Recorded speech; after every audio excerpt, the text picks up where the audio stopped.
In a desolate wasteland, Rick gets launched several feet across the floor during a fight, and he is seriously worried that he may die.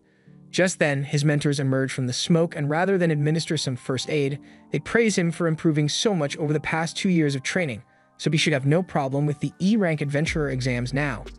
And the praise is nice, but he still needs medical attention.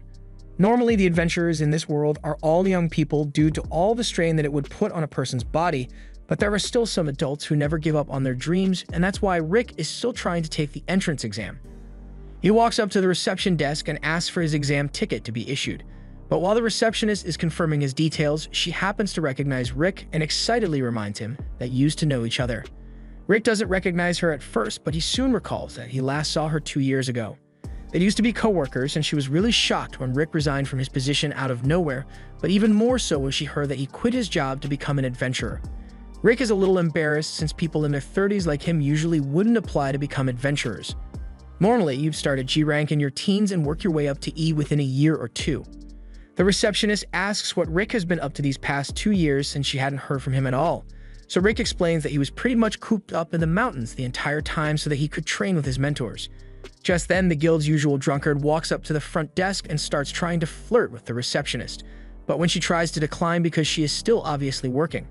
The guy doesn't take no for an answer, so he starts getting a little rough with the receptionist, and that's when Rick decides to step in, so he pulls the guy aside and lightly tabs his stomach with enough force to knock him out instantly. The receptionist apologizes for the inconvenience the drunk guy caused him, but Rick says it's fine since he used to work as a receptionist as well, and he still doesn't understand why the guild thinks it is a good idea to serve alcohol in here. After Rick receives his exam number, he heads outside where a maid named Renette greets him. She asks if Rick is done with his registration, and Rick confirms as much, thanking her for waiting for him. And while he says this, he is intently staring at Renette's huge jiggly puffs. She calls him out on this, so Rick tries to change the subject and talk about how excited he is for the exam. Back inside, the other adventurers are in shock at the handprint that was left on the drunk guy's armor, and that armor was made of dense steel, so whoever did this must be seriously strong. Just then, 2 guys walk in and recognize the drunk guy from a mugshot they saw a while back. His name is Domold, and he is an A-rank adventurer who's wanted for 30 counts of assault. The receptionist knows that Rick is the one who did this, but if he was really able to take out an A-rank adventurer, then he may be overqualified. In the meantime, Rick is getting a physical exam done, and its height is measured to be about 5'8", but the physician are surprised Rick is taking this test when he's already 32 years old. After that, all the examinees are led to the next room where they are instructed to place their hands on the crystal ball to measure their mana. They will glow depending on the level of mana a person possesses, so the others touch it, they get varying results with the highest being a C, but when it's Rick's turn, the orb barely lights up at all, so the examiner gives Rick an F on his mana exam. The other candidates begin mocking Rick for having such a low mana score as he leaves, but once the examiner calls for the next candidate to step up, the orb spontaneously shatters. The next test is one to measure the candidate's offensive abilities, so they are instructed to strike the green rod as hard as they can. It is a special slime bag that can absorb a lot of impacts, so they don't need to worry about damaging it. Rick remembers training with a slime bag once, and at the time, one of his mentors told him that he had to be able to destroy a golden slime bag with nothing but his fists. Rick didn't think that was possible since a golden slime bag is as hard as a dragon's fang, but his mentor told him that it was the least he had to do if he wanted to become an adventurer, and since his mentor was able to effortlessly destroy one with a single punch, Rick became motivated to train until it broke, even if he had to punch it 50,000 times a day. He hated that training, but back to the present, the candidates begin lining up in to strike the bag with all their might, and after the first guy has kicked it, the next candidate called up is the second son of the Dermir family, and it is rumored that his magic is as strong as a C-rank adventurer's despite only being 11 years old. As the boy begins, he casts a Hellflame spell, and everyone is surprised, including Rick. Although he's surprised because the spell is so tiny, the fireball is launched and hits the target, and the judges are actually impressed by the kid's output, so Rick is even more shocked since the fireballs his magic teacher would throw at him were far more deadly than what that kid just used. Naturally, Rick assumes the kid's fireball must have been just as powerful as his teacher's fireball, but maybe the kid shrunk it down so that it wouldn't destroy the building. As the attack power exam goes on, it eventually gets to Rick's turn, but as he is walking up to the slime bag, the examiner calls his attention and asks if he is really over 30 years old. Rick answers yes, so the examiner tells him that he is too old to be doing stuff like this. Training usually doesn't yield much of a result unless it is started very early on in life, and with how bad his mana exam score was, he should just quit before he makes a fool of himself. Rick knows people are judging him for being too old, and he really feels like giving up, but he has worked too hard to get to this point, punching slime bags until his knuckles were red with blood, and he still kept punching. All that pain has to count for something, so even if he is at a disadvantage for being old, he's going to give this everything he's got. Rick winds up his punch, and as he makes contact with the bag, it splatters everywhere and goes flying through the wall, leaving everyone shocked, including Rick's, since he wasn't expecting the bag to be so weak. The kid can't believe what he just witnessed, and he is frustrated by Rick's success, since this was supposed to be his stage to shine on, but he can accept losing to Rick for now since his specialty is really defensive magic, so he will make sure to outperform Rick on the next test. However, by the time they start the next test, the kid is left speechless as Rick has just tanked a 4th nature spell with ease. The examiner compliments Rick on being skilled enough to block his attacks, and Rick appreciates it, since he is doing his best. The instructor doesn't think Rick is actually giving it his all since he has just been using a first nature spell to defend himself so far, so he advises Rick to use a higher tier of defensive magic from now on. However, Rick informs him that he doesn't actually know how to use any other spells aside from first order ones, so he really is doing the best he can. The examiner can't believe Rick is actually only capable of using first order spells since he has such precise control over his mana, but Rick assures him that there won't be any problems since, from what he has seen so far, his first order spells should be more than enough to handle anything the examiner can throw at him. The examiner takes that as a personal insult, so he prepares to use a 5th order spell to show Rick that he shouldn't take someone like him lightly. As he casts the spell and unleashes a shock cyclone, a massive shockwave echoes through the kingdom, so far that even a knight on the other side of town could hear it. A few minutes later, Sylvester arrives at the exam center to figure out what's going on over here. He is informed that an F-rank adventurer managed to completely destroy a slime bag with his bare hands and perfectly block a 5th nature spell while only using basic defense magic. Sylvester thinks she must be playing a prank on him or something, but she is dead serious about everything she just told him. Right now, Rick is busy taking the written part of this exam, and he looks like he's confident in his knowledge for this one. After the test is over, Rick takes a break with Rionette, and she asks him how the written test went. Rick confidently answers that he is sure he will get 100% on the written test. After all, he spent 14 years working as a receptionist for the guild, so there's no way he could fail. However, he's still not sure his overall scores will be good enough to pass the exam. Rionette asks if Rick is worried about his practical exam scores, but he thinks he did pretty well in all the categories. However, he still got an F on his mana exam, so he's not sure how that will affect his chances of passing. Rionette assures Rick that he should be fine after all the training he did to prepare for this exam, but moments later, the kid from earlier comes up to Rick and screams at him for doing too well on the tests. Rick doesn't know what this is about, so he assumes Freed must have gotten lost or something, so he offers to help him. Freed is upset because this was supposed to be the day he showed off his exceptional skills to all the peasants, but Rick went and outperformed him, so he's crying about it now. Rick tries to tell Freed that he didn't intend to steal his spotlight, but Freed's sister has already arrived, and after seeing her little brother crying, she immediately starts yelling at Rick. Rick asks if she is related to Freed by any chance, so she introduces herself as Angelica Diremute, and Freed wastes no time in telling her that this 40-year-old man ruined his day. Rick is offended and says he is only 30, but Angelica and Freed keep calling him a 40-year-old man. Eventually, Angelica throws her glove at Rick to challenge him to a duel, and Rick doesn't realize that it's a challenge, so he picks up the glove because he doesn't want it to get stained. Unfortunately, as per noble customs, picking up that glove is a declaration of intent to throw hands, so Angelica happily sets a venue for them to begin the fight. She says she is going to take great pleasure in punishing Rick for the crime of making her brother cry, but if they are going to do this, then they have to play by the rules. Duels in the Fylheim Kingdom allows the winner to set a penalty for the loser if they win, so she sets a penalty stating that the loser will have to serve the winner for the rest of their life.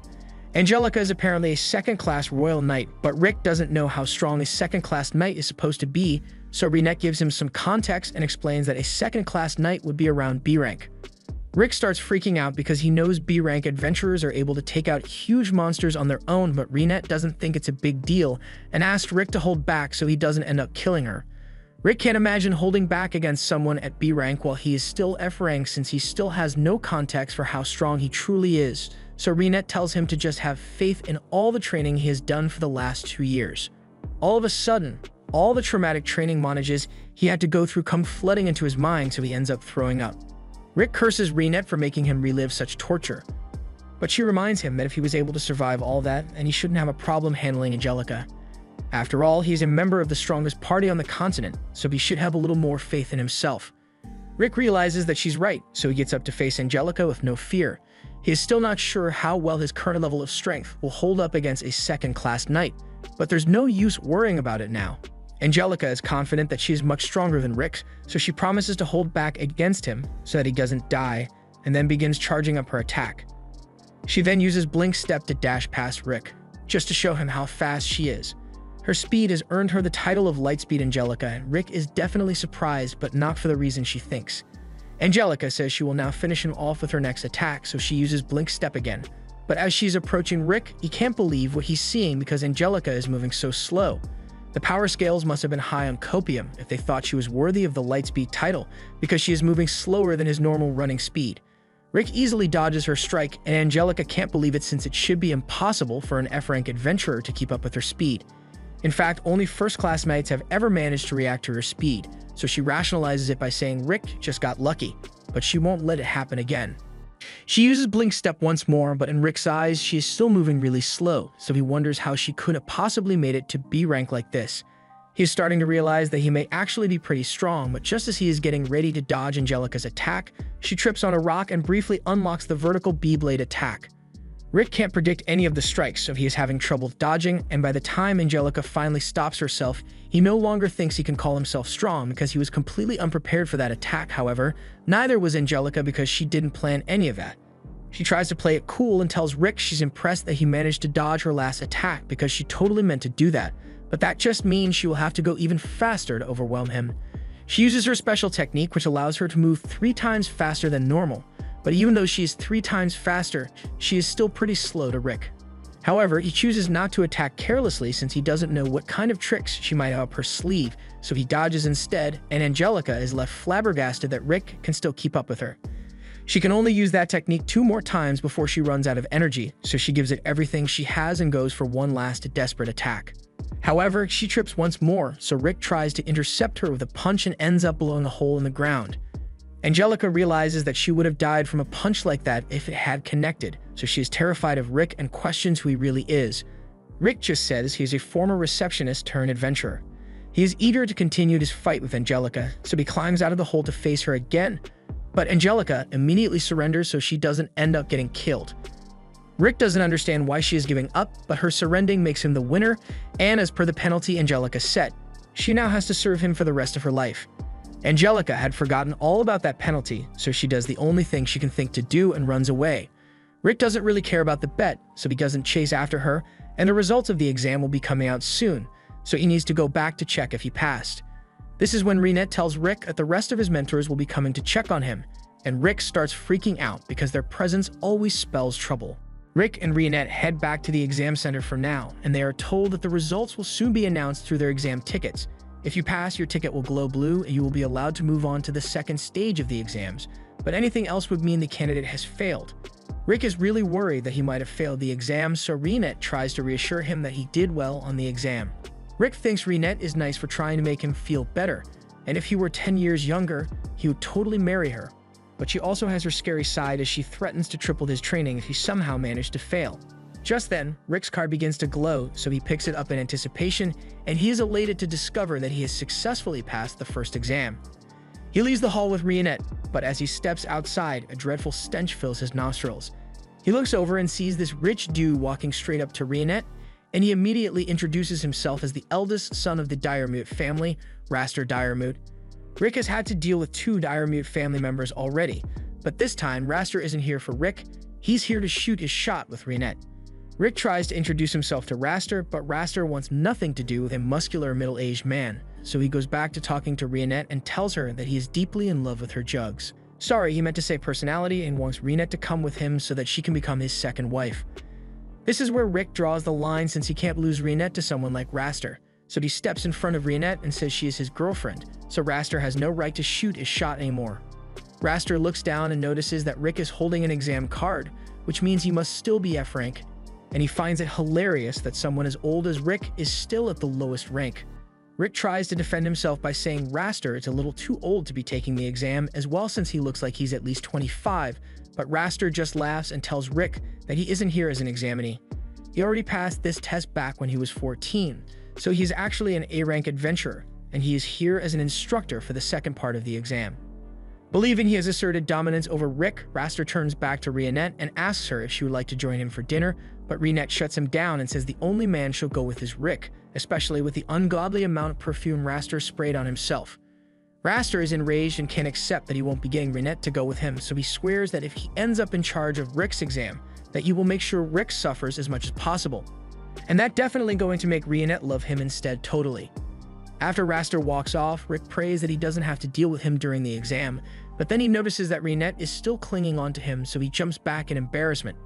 He apologizes to Rionette for calling her his girlfriend all of a sudden, but Rionette says he doesn't need to be sorry about it since he did it to get rid of Raster, and it made her really happy.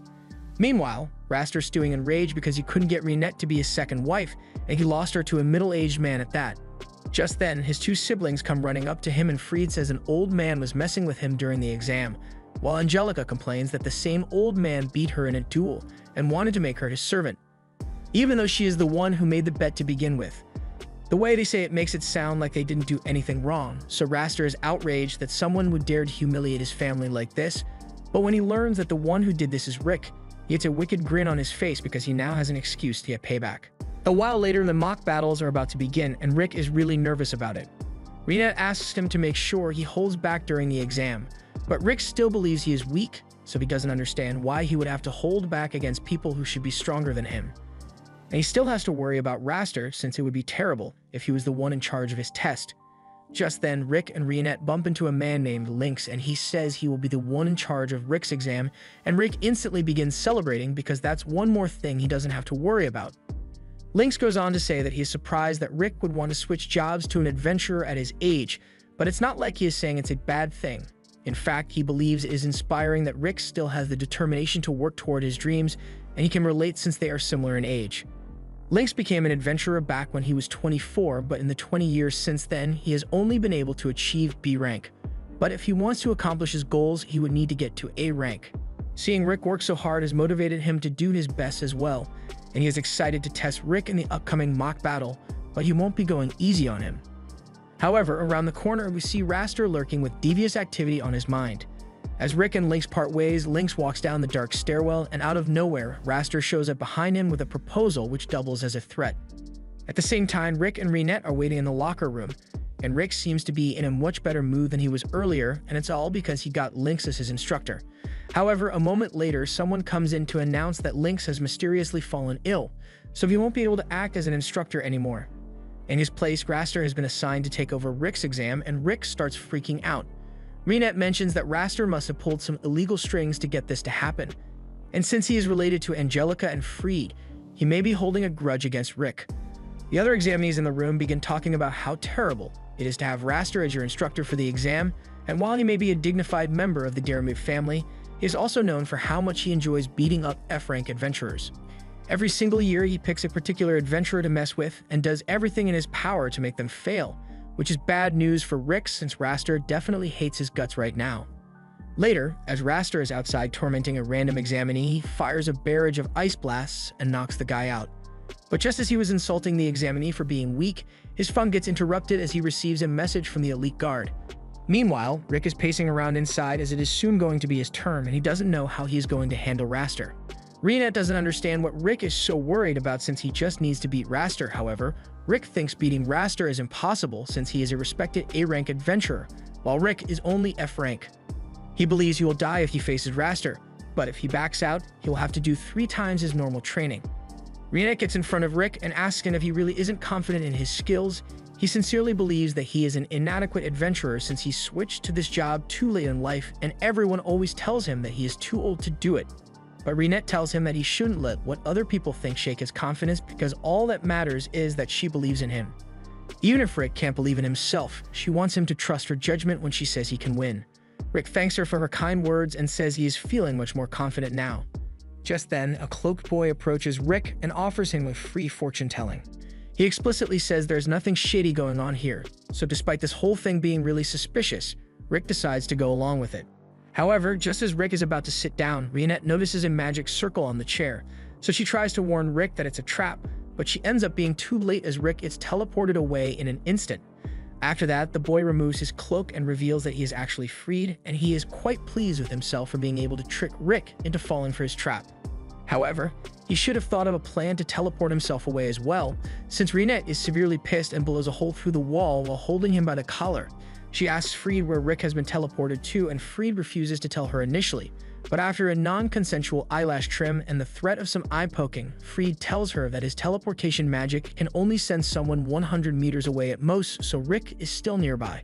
Meanwhile, Rick has just appeared on the river behind the training center, and he is really confused about how he got here in the first place. Just then, the elite guard shows up and Rick is told that unfortunately, they have orders to beat him up. They are the elite guard of the Diarmid family, so Rick realizes that Raster and the others must be behind this. They don't want Raster to get his hands dirty, so they'll make it so that Rick won't be able to participate in the exam. Rick calls them shameless for trying to stall him so he misses his exam, but the leader corrects him and says this is a coordinated jumping. Among the elite guard, they have B and A rank adventurers, so Rick feels like he is utterly outmatched. As he is contemplating what to do, he notices some people standing on the ledge nearby, and upon taking a closer look, he realizes that they are the senior members of his party, and they scare him more than the elite guard. His party members jump down to ask Rick why he is here when he has an exam to get to, so fearing for the lives of the elite guard, he makes up a lie that they were just trying to help him get ready. Rostin offers to join them if they are doing training, but Rick knows how hellish training with Broston is, so he tries to warn the leader of the elite guard to get everyone to leave before they get themselves killed. The leader doesn't take him seriously and tells his team to kill Broston, but as one of them tries to slash Broston on the head, the sword shatters to pieces, and Broston is just standing there stone-faced. He commends the guy for strengthening his body well, but he is disappointed that he failed to strengthen his weapon enough so that it wouldn't break. The guy gets angry and decides to use his fists instead, but that goes about as well as you would expect since Broston just grabs his hand and squishes it until it turns purple. However, Broston tells him that he doesn't need to worry since he has healing magic to restore his mangled hand to normal. The leader of the elite guard is starting to realize that he might have screwed up by attacking these guys and finally seems to be grasping how powerful they truly are. While all this is going on, Nezette asks Rick if the elite guard are really here to pick a fight with him. Rick confirms it, so Nezette says he will handle it for him in a peaceful manner. He then proceeds to pull out his Super Fire Barrel Mk3 rifle and fires at all the people within range, leaving them limp on the ground. Rick yells at him for killing everyone when he said he would resolve this peacefully, but Nezette asserts that none of them are dead yet, probably. One guy tries to take Alice as a hostage to gain the upper hand, but he has no idea just how badly he just messed up. Even Broston tells him that he had better back away from her slowly if he doesn't want to die, but the guy doesn't listen and hits Alice to get her to shut up, and his fate was sealed once he did that because Alice proceeds to vaporize him. The other members of the elite guard can't believe what just happened, but the leader has figured out exactly what's going on, so he tells them that the vampire girl is a prodigy who is the world's strongest mage despite only being 10 years old. Aliseret Drakel. Mizet is a dwarf who is so skilled that he can make technology no one has ever seen before, and Broston is an orc with incredible strength and wisdom. They are all S-rank adventurers, meaning they possess strength beyond common sense, and on top of that, they are part of a party which consists entirely of S-rank adventurers or Chalcom Fist. The leader never thought he would get to see such powerful people in person, so now that he has, he decides to do the smart thing and retire from the elite guard effective immediately. However, the rest of the guys who didn't quit ended up having to deal with Alice, so Rick just tries to ignore all the screams of pain and focus on his exam. Rick makes it back to Reinette after she has dealt with Freed, and they soon find Lynx, who has been badly beaten. Earlier, Raster cornered Lynx and asked him what his dream was, and when Lynx answered that he wanted to build a school for the kids back in his village, Raster said screw those kids and beat Lynx up for daring to have a dream. Raster did this so that he could get to Rick, and Rick is insanely pissed about it. So while he was scared before, he now has nothing but determination to beat Raster's ass. But before that, this is Adolf, and he's going to tell us about the 4 cores of power in this world. They are strength, dexterity, magic capacity, and magic control. And it just so happens that Adolf was born with the special ability to tell exactly how much power a person possesses by looking at them. To demonstrate, he looks at a random examinee and sees that the guy is a total weakling, so expectedly he gets taken out by Raster immediately. On the other hand, Raster is a powerhouse with most of his stats going into mana capacity, so it hurts a little for Adolf to look at him since scanning strong people strains his eyes. As a result, when he took a look at Rick, he straight up went blind. Meanwhile, in the stands, Rick's former co-worker goes up to Rionette and introduces herself as Elisa Granger and says she had seen Rick with Rionette the day before, so when Rionette tells her that she's part of Rick's party, Elisa is overjoyed to hear that Rick has new friends, and since everyone was getting ready to watch Rick's test, Rionette invites Elisa to join them. She happily agrees and walks over to the seats, but she is shocked by Brosnan being here since he's an orc. Mizette invites Rionette to sit next to him, but she politely declines since Mizette is guaranteed to harass her if she sits anywhere near him. Just then, Mizette notices the girl standing behind Rionette and asks who she is, so Rionette introduces her as Rick's former co-worker and Elisa greets them all. Mizette notices the huge personality Elisa has, so he eagerly offers her the seat next to him, but Rionette isn't going to let Elisa fall victim to Mizette's perverted intentions. Just then, Rick steps out into the arena, so Brosnan asks Rionette how she thinks Rick will do in the exam. She confidently says Rick will pass the exam without incident, but Elisa doesn't think it'll be that easy. She says Raster is an A-rank adventurer, and he is known for using excessive force to beat down the E-rank adventurers, but if Raster is just A-rank, then Brosnan is sure Rick won't have any trouble. As the fight is about to begin, Angelica and a badly injured Freed cheer for Raster to teach Rick a lesson, and Raster intends to. He doesn't know how Rick managed to escape the guys who were meant to beat him up, but they are nowhere near as strong as him. Rick asks Raster why he became an adventurer, and Raster answers that he just did it for the status since so long as he has a high rank, he gets to beat up rookies for fun. He doesn't actually have to put himself in any danger, and he can show his adventurer card anytime someone questions his authority. If his reasons are truly so shallow, then Rick says he refuses to lose to him no matter what. Raster begins by firing a level 1 ice spell at Rick, and he intentionally misses, but Rick didn't move an inch. He mocks Rick for being frozen in fear, but the real reason Rick is standing still is because Rionette had advised him to use the first minute of the battle to calm himself and observe Raster's movements.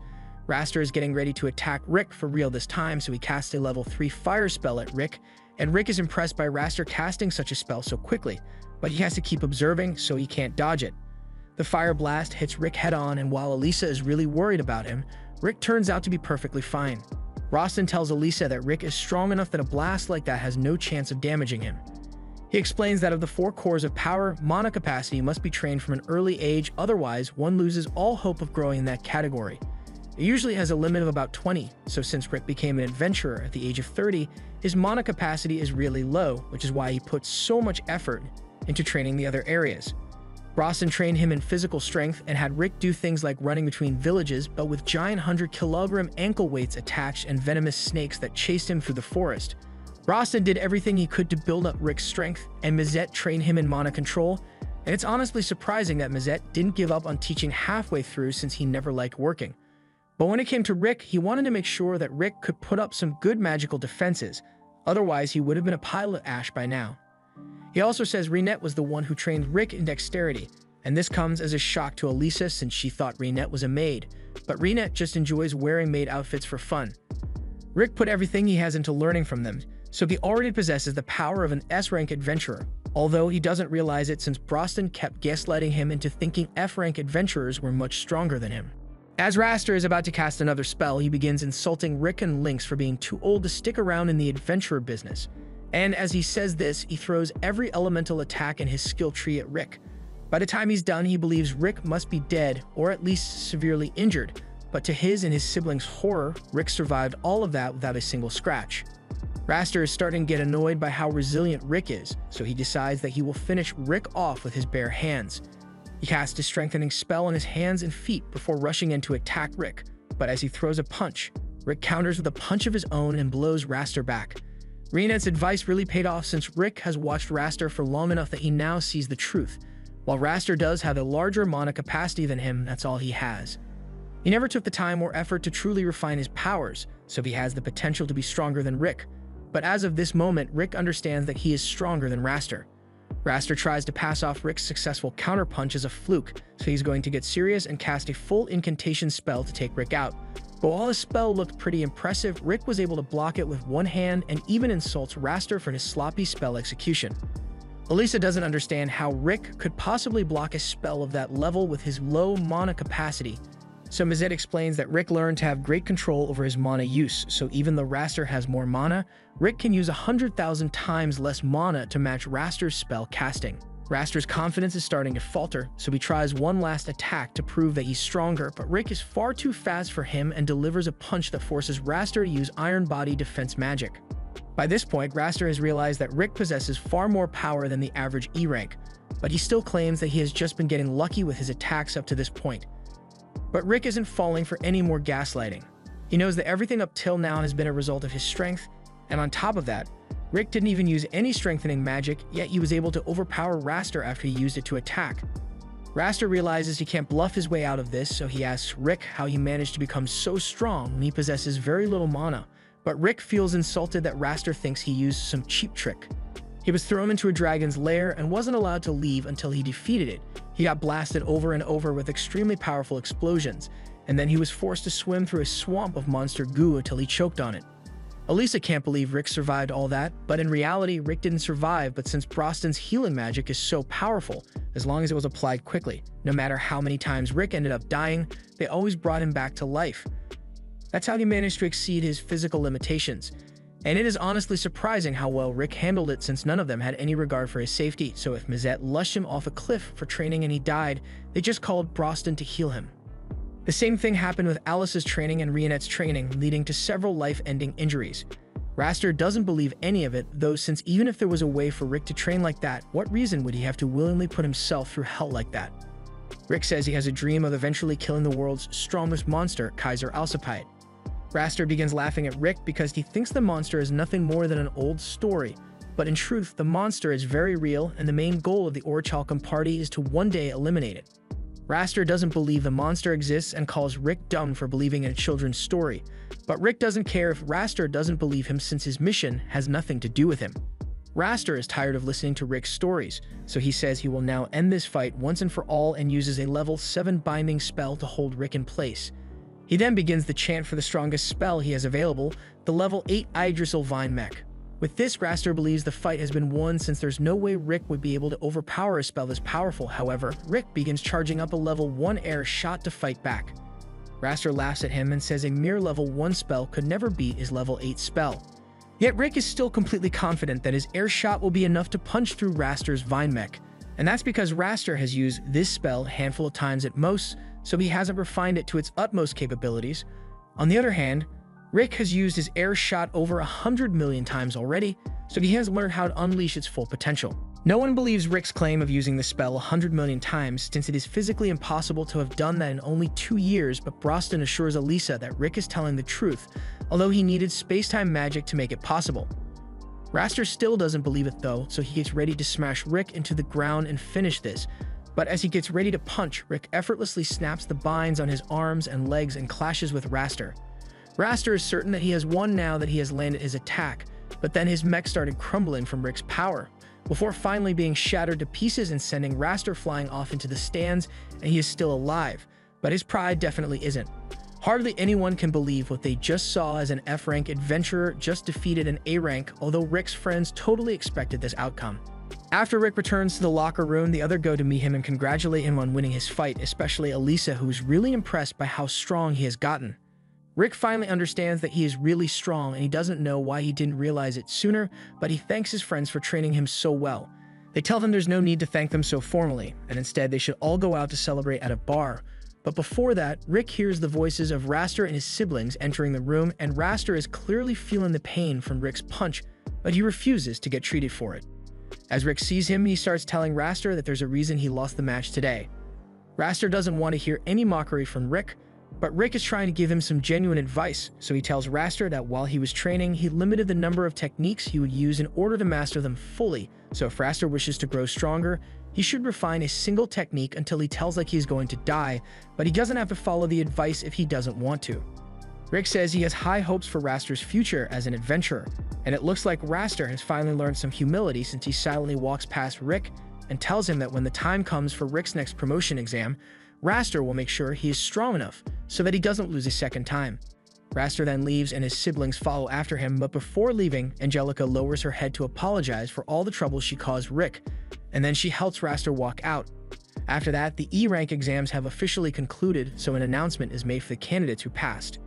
As the numbers are called, Rick eagerly waits to hear his own, and meanwhile, the others have already started a preemptive celebratory feast for him since they are sure there's no way he will fail. Rick ends up passing his exam, but he seems a lot more calm about it than Rinette expected, and it's because he has a lot of stuff to think about. Rick recalls a time in his childhood when he read a book about a hero fighting the ultimate monster, Kaiser Alcipete, in order to obtain the Akashic Records, but ultimately, that hero failed to defeat it, so he left the Akashic Records to be found by future generations of adventurers. This was the moment Rick first decided that he wanted to become an adventurer just like the one in his storybook, but his mother wasn't too keen on him becoming an adventurer since the job is pretty dangerous, so she nicely tells Rick that she would be more at ease if he chose a different career. However, Rick's father was much less nice about it and told Rick that he should get a real job before throwing his life away as an adventurer. One day after a checkup, Rick was congratulated by his physician who tells him that he possessed an innate skill. Rick is in disbelief because innate skill is an insanely rare attribute which makes him pretty similar to Yamato the hero, but the doctor reminded him that innate skills aren't things that can be awoken through hard work, so it's going to take some time before he is able to use his ability. However, Rick was still every bit as happy as could be since this brought him one step closer to being able to declare himself as a successful adventurer to his parents. The next day, Rick wakes up and tells his friends that he's got an innate, and when he's finally able to use it, it's going to be amazing. However, days soon turned to weeks, weeks to months, and eventually, Rick had to come to terms with the fact that his innate skill would never manifest. His friends were sympathetic with him and encouraged Rick to try becoming an adventurer anyway, since most adventurers don't have innate abilities anyway. Plus, adventurers make a ton of money, so it's not a bad job. However, the reason Rick wanted to become an adventurer wasn't for the money, but to become like the hero Yamato. So since he can't become the kind of adventurer he was hoping to be, he decides to go get a real job after all. Rick tells his parents about his decision, and they are overjoyed to hear that Rick has finally given up on his dreams and is ready to get a soul-crushing job like a normal person. The next few years went by with Rick learning the ropes of the receptionist job and watching countless adventurers all living out his dream, so as time went on, Rick became more and more jaded to reality until finally he grew to accept his mediocre life and enjoy the time he spent with his friends and family. One day, while looking through his old books, he finds that storybook of Yamato's legendary adventures, but by now it's nothing more than an old fairy tale he used to believe in. Rick heads into work the next day, and Elisa had just been hired at the time, so she was struggling to keep up with all the paperwork. Rick came over to help her out a bit and reminded her that there was no need to rush the learning process, since she'll get the hang of it sooner or later. There's also one more thing he wants to tell her, since from what he has seen around town, monsters are becoming more active, so a quest will likely pop up soon to subjugate them. Elisa is thankful for the heads up since she can now get the forms ready ahead of time. As Elisa leaves to go get the paperwork done, an adventurer Rick is friends with walks in, and he's got something to show Rick. He just got back from his promotion exam, and he is proud to say that he is officially a B-rank adventurer from this day onwards. Rick is happy for his friend, but he would be lying if he said he wasn't jealous seeing someone get to live out his dream of becoming an adventurer. To deal with the jealousy, Rick does what any responsible adult would do and drinks late into the night to make the pain go away. But even with his drunken state, the difference between himself and Zaid are crystal clear. Zaid has been promoted all the way up to B rank and is living Rick's life, while Rick has sat in the same chair for 14 years at this point, and he has nothing to show for it other than a stable income and a few yearly pay raises. It's not like he thinks he wasted his life, but he can't help but wonder how far he could have come if he chose to become an adventurer, after all back then. Just then, Rick hears a commotion in the middle of town, and he goes to check it out and see if he can help. However, what he sees horrifies him since, for whatever reason, there's a mid-rank hand troll in the city. Under normal circumstances, as soon as Rick saw that thing, he would have run away, but he notices a woman walks right into the path of the troll, and he can't just stand by while someone gets hurt, so runs out in front of the woman to try and protect her from the troll, even if he can't really do much to hold it back. As the monster closes in on them, Rick braces himself for a gruesome death, but before that could happen, Rinette walks out in front of Rick and slashes the monster to pieces. She then tells Rick that she appreciates him trying to protect her, but there's no need to be concerned for her safety, since she is a skilled adventurer. After that, Rick and Rinette walk together and introduce themselves to one another, after which Rick says he was really impressed with how strong Rinette was back there, so he asks her if she happens to be a B-rank adventurer. Rinette says she's not B-rank, so Rick assumes she must be A-rank, and he is amazed since it's a rare occasion to meet an A-rank adventurer out in town, but Rinette corrects him once more and says she's not an A-rank either. She then pulls out her S-rank badge to prove her rank to Rick, and the shock Rick feels is immeasurable. S-rank adventurers are so powerful and rare that this is his first time meeting one. In fact, there are rumors that HQ intentionally takes them out of the local guild registers and oversees their missions directly.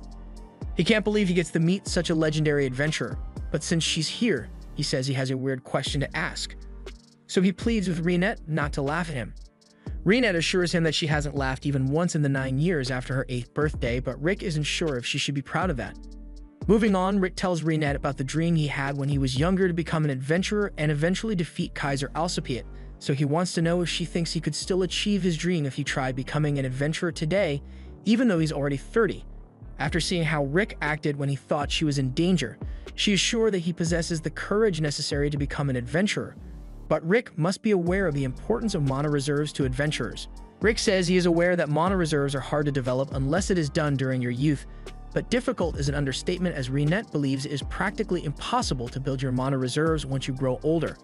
Considering the importance of mana reserves to adventuring, Rinette has to be honest with him and says she doesn't think Rick could make it as an adventurer if he started as he is now.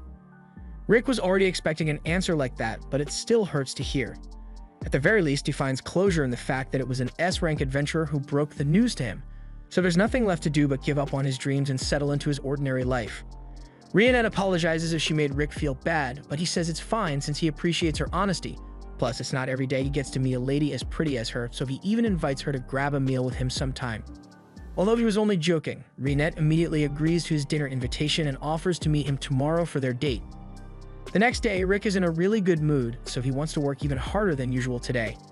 Even when Zeta comes in and brags about his new B-rank status, Rick doesn't show even a hint of jealousy and wishes him luck on his next quest. By the end of the day, Rick is happily skipping down the road to meet up with Rinette, and he is slightly hoping that they could start dating if things end up going well on their date.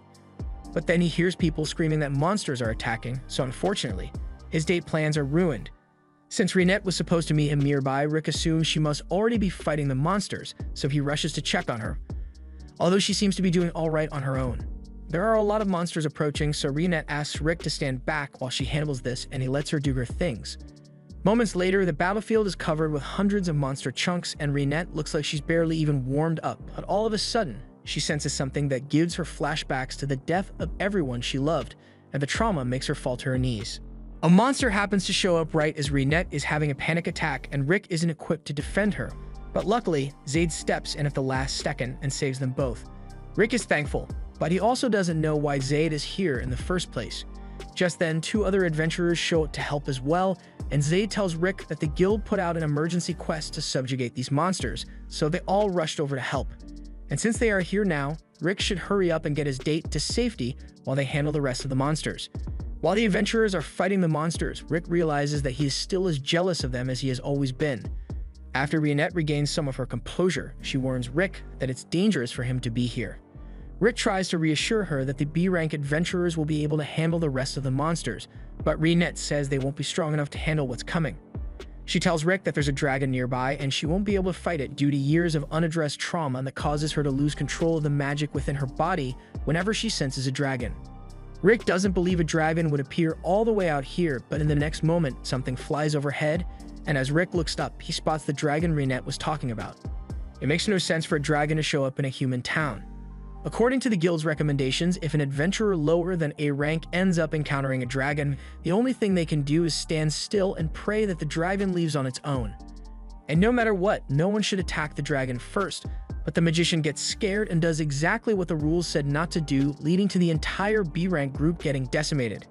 There's no way any of them can fight the dragon, so Zaid tells everyone to make a run for it, but as they try to escape, they find themselves trapped in a barrier the dragon put up.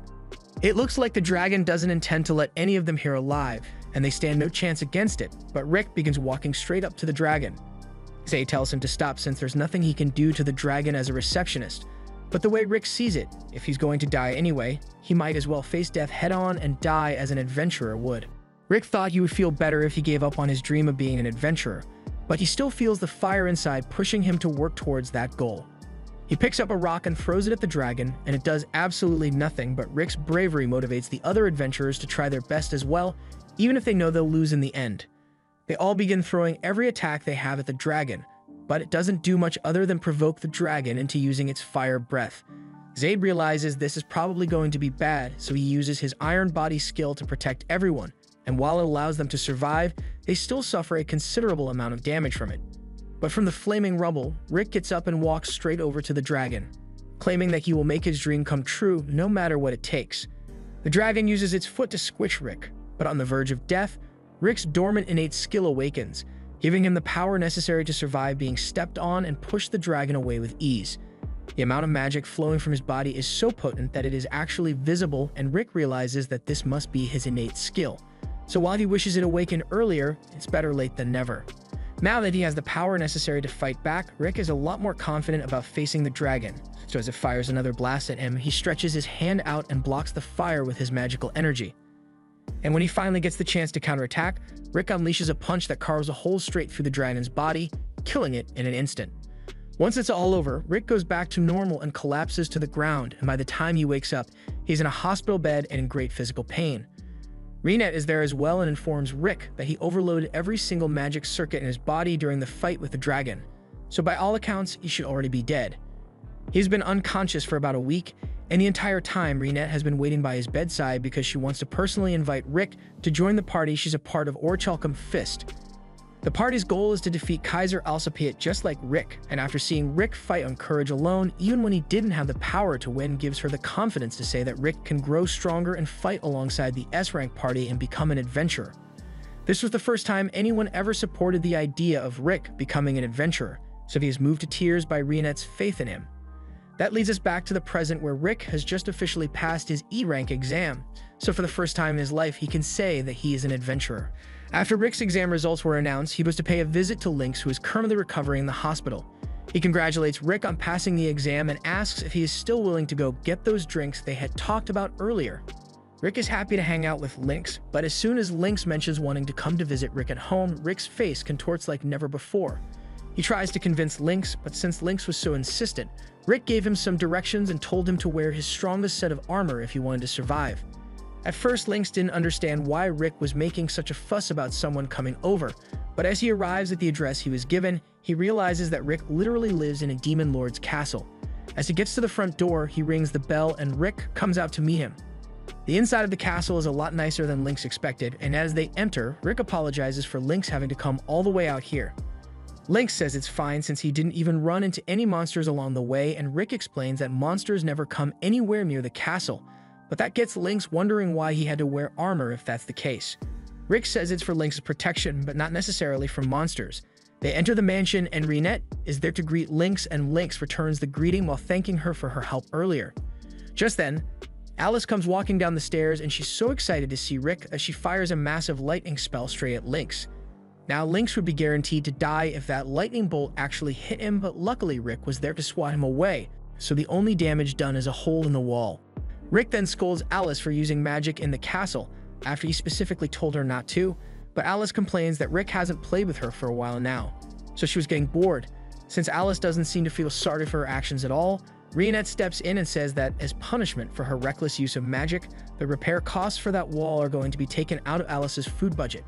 This finally gets Alice to apologize for what she did, and she promises to never use magic inside again, but Rick knows Alice is definitely going to do it again as soon as she gets bored, so he tells Lynx to go ahead while he plays with her. Lynx is told to make himself at home, but this place is so big that he doesn't have any idea where to even start with it. He looks out the window and notices Mazette casually working on his military-grade weapons, so he goes over to say hi. Rick had informed Mazette about Lynx coming over, so Mazette welcomes him. Lynx asks what he's working on, so Mazette explains that building things like these is an old hobby of his, and he named this bad boy Patricia. He offers to let Lynx test it out, so he shows him how to hold it and Lynx aims for the target. But as he pulls the trigger, he is shocked by the level of power Mazette managed to pack into this thing, and Mazette is just doing it for fun. After that, Lynx continues to explore the castle until he comes across Broston's room, and he is quite shocked to see an orc in there, so he leans in to get a better look. However, Broston spots him and invites Lynx to come in if he wants to, so Lynx accepts the invitation and enters Broston's room. He is amazed to see the number of books Broston has in his collection, so Broston explains that he enjoys being surrounded by books and collects them often. Although recently, he has been more focused on training Rick, so he hasn't been able to read all the new books in his collection. Hearing this, Lynx asks if Broston was the one who oversaw the majority of Rick's training, and after Broston confirms it, he asks if Lynx is interested in training as well. Lynx excitedly answers that he would love to receive a lesson from Broston, and since he has a motivated look in his eyes, Broston agrees to teach him. After Rick is done playing with Alice, he goes looking for Lynx so they can grab some drinks together. However, to his horror, he is informed by Mazette that he saw Lynx heading into the forest with Broston, and Rick knows exactly what training with Broston is like, so he's insanely worried about Lynx's safety. Meanwhile, Lynx is currently falling off the edge of a cliff with huge weights tied to his ankles, and as he goes over the edge, he is convinced that this is the day he dies, so he begins saying goodbye and apologizing to his daughters for not being able to make it home. But as he was plummeting to the ground, he thankfully lands on top of the belly of the boar Reinette was going to use to make dinner for everyone. After Lynx gets down, he sincerely thanks Reinette for saving his life, and from the weights he was wearing, Reinette can already tell that Broston was the one behind all this. Lynx confirms this and tells her that Broston told him to run down the cliff with weights attached to his feet, and before Lynx even had a chance to process the absurdity of his order, Broston had already pushed Rick off the edge of the cliff. Lynx really believed he was going to die for a second there, and Reinette says he's right to be worried about dying since Broston was the #1 cause of Rick's deaths during his training, and unfortunately, there's no escaping Broston once training has begun. So Lynx gets dragged off into the forest to continue his deadly training. By the end of the day, Lynx is still alive, but he's totally drained. Rick asks why Lynx would agree to train with Broston even after knowing what he put Rick through to train him, but Lynx didn't think it would be that bad since Broston said he would give Lynx some light training. But that's where Lynx went wrong because Rick already learned the hard way that you can never trust what the others say. Never trust Broston to go easy on you, never trust Alice to behave herself, and never trust Mazette to take his job seriously. The others don't think it's that big of a deal since they've always been this way, and Broston can always just bring Lynx back to life even if he dies, so he doesn't see a problem here. If anything, they say Rick is to blame for any trauma Lynx goes through since he is the one who invited him here in the first place. A little while later, once Lynx has recovered from his training, he and Rick sit down together and Reinette pours them a cup of tea while they wait for dinner. As she leaves, Lynx comments on how nice Reinette is, and on that note, he asks Rick how far his relationship with Reinette has gone. Rick tells him he doesn't have a romantic relationship with her. He's a boring man in his 30s and Reinette is 16, so he doesn't think it would work out between them. But from the way he sees Rick look at her, he can tell that Rick really likes Reinette, and age is just a number anyway, so there should be nothing stopping Rick from asking her out. In fact, Lynx is 20 years older than his wife, but the age gap never posed a problem in his marriage. Rick just needs to wait for the right moment to make his feelings known, and everything should work out for him and Reinette eventually. Later that night, Reinette is done making dinner for everyone, so they all gather in the dining room to eat. Lynx compliments Reinette on her stellar cooking skills, and everyone else seems to be enjoying the food as well, so they all ask Reinette to get them refills. Reinette is happy to oblige, so she gets up to go and get all the things everyone requested, and as she is leaving, Lynx leans over and tells Rick that this is the perfect chance to get some alone time with Reinette and further his relationship with her, so Rick decides to get up to help her. Once Rick is gone, Lynx wants to make some conversation with the others, so he asks them about Rick's inborn skill. Broston tells Lynx that Rick's skill is one that is activated by fulfilling certain conditions, so he isn't able to activate it at will. It would have been better if his skill was one that was always active or voluntarily activated, but even without it, Rick's power level is already S-rank level. But if his skill, Reckless Soul, were to activate, he would be able to surpass all of them easily. After Rick and Reinette return, Broston says he has something he wishes to ask Lynx. Since he works at Central, he wants to know if Lynx has heard anything about the magic stones known as the 6 Jewels. Lynx recognizes those as the ones from the Legends of Yamato, and they are necessary for the party to accomplish their goal of defeating Kaiser Alcipiade. Those jewels are used to open the door to the Source Spiral where Kaiser sleeps, and they only activate once every 200 years, but luckily, this is around the time when they should be giving off a lot of magical energy, so they want to know if Lynx has seen or heard anything about it. Lynx had thought the Legends of Yamato were just an urban legend, but if Rick and the others are talking about it so seriously, then the story must be true. He can't think of any information that would match the description of the jewels, but he can check the confidential information at the Central Agency to see if he finds anything. Broston says he is grateful for Lynx's help, and after that, Rick asks Lynx if he has any more relationship advice to give, since Rick's plan to help Reinette out didn't go so well since she's just too good at everything. On another day at the Adventurers Guild, we see a girl moping the floors, but she's dissatisfied with her current task since she's an adventurer now, so she should be allowed to go slay monsters or something. Just then, she hears some adventurers at the front desk asking for a quest, so she goes to check it out. Rick and the others are asking to take on a quest with a threat level of 82, but unfortunately, The guild master tells them that they can't take the quest. He is well aware that they are strong enough to handle the quest easily, but the rules say they need a party of 4 with at least 2 adventurers, A rank or above. That's easy enough to fix, so they ask the guild master to find some random person to join them so they can meet the quota for the quest. And the girl just so happens to be the closest random person here. So the guild master goes over to Ray, and since she has been saying she wanted to go on some real adventures lately, he offers to let her fill the spot on Orichalcum Fist scene for the day. Ray doesn't really understand what the big deal is, but since the team consists of an old man and a little girl, she thinks it's normal enough, so she'll just ignore the fact that Broston is a talking orc and act like this is a normal group of adventurers. She introduces herself and says she is willing to join their team. They head out on the quest, and along the way, Alice says she senses something up ahead, so Ray asks if they are looking for something. Rick explains that they got a tip from a friend that a special magic stone that they've been searching is somewhere around here, so that's what they came for.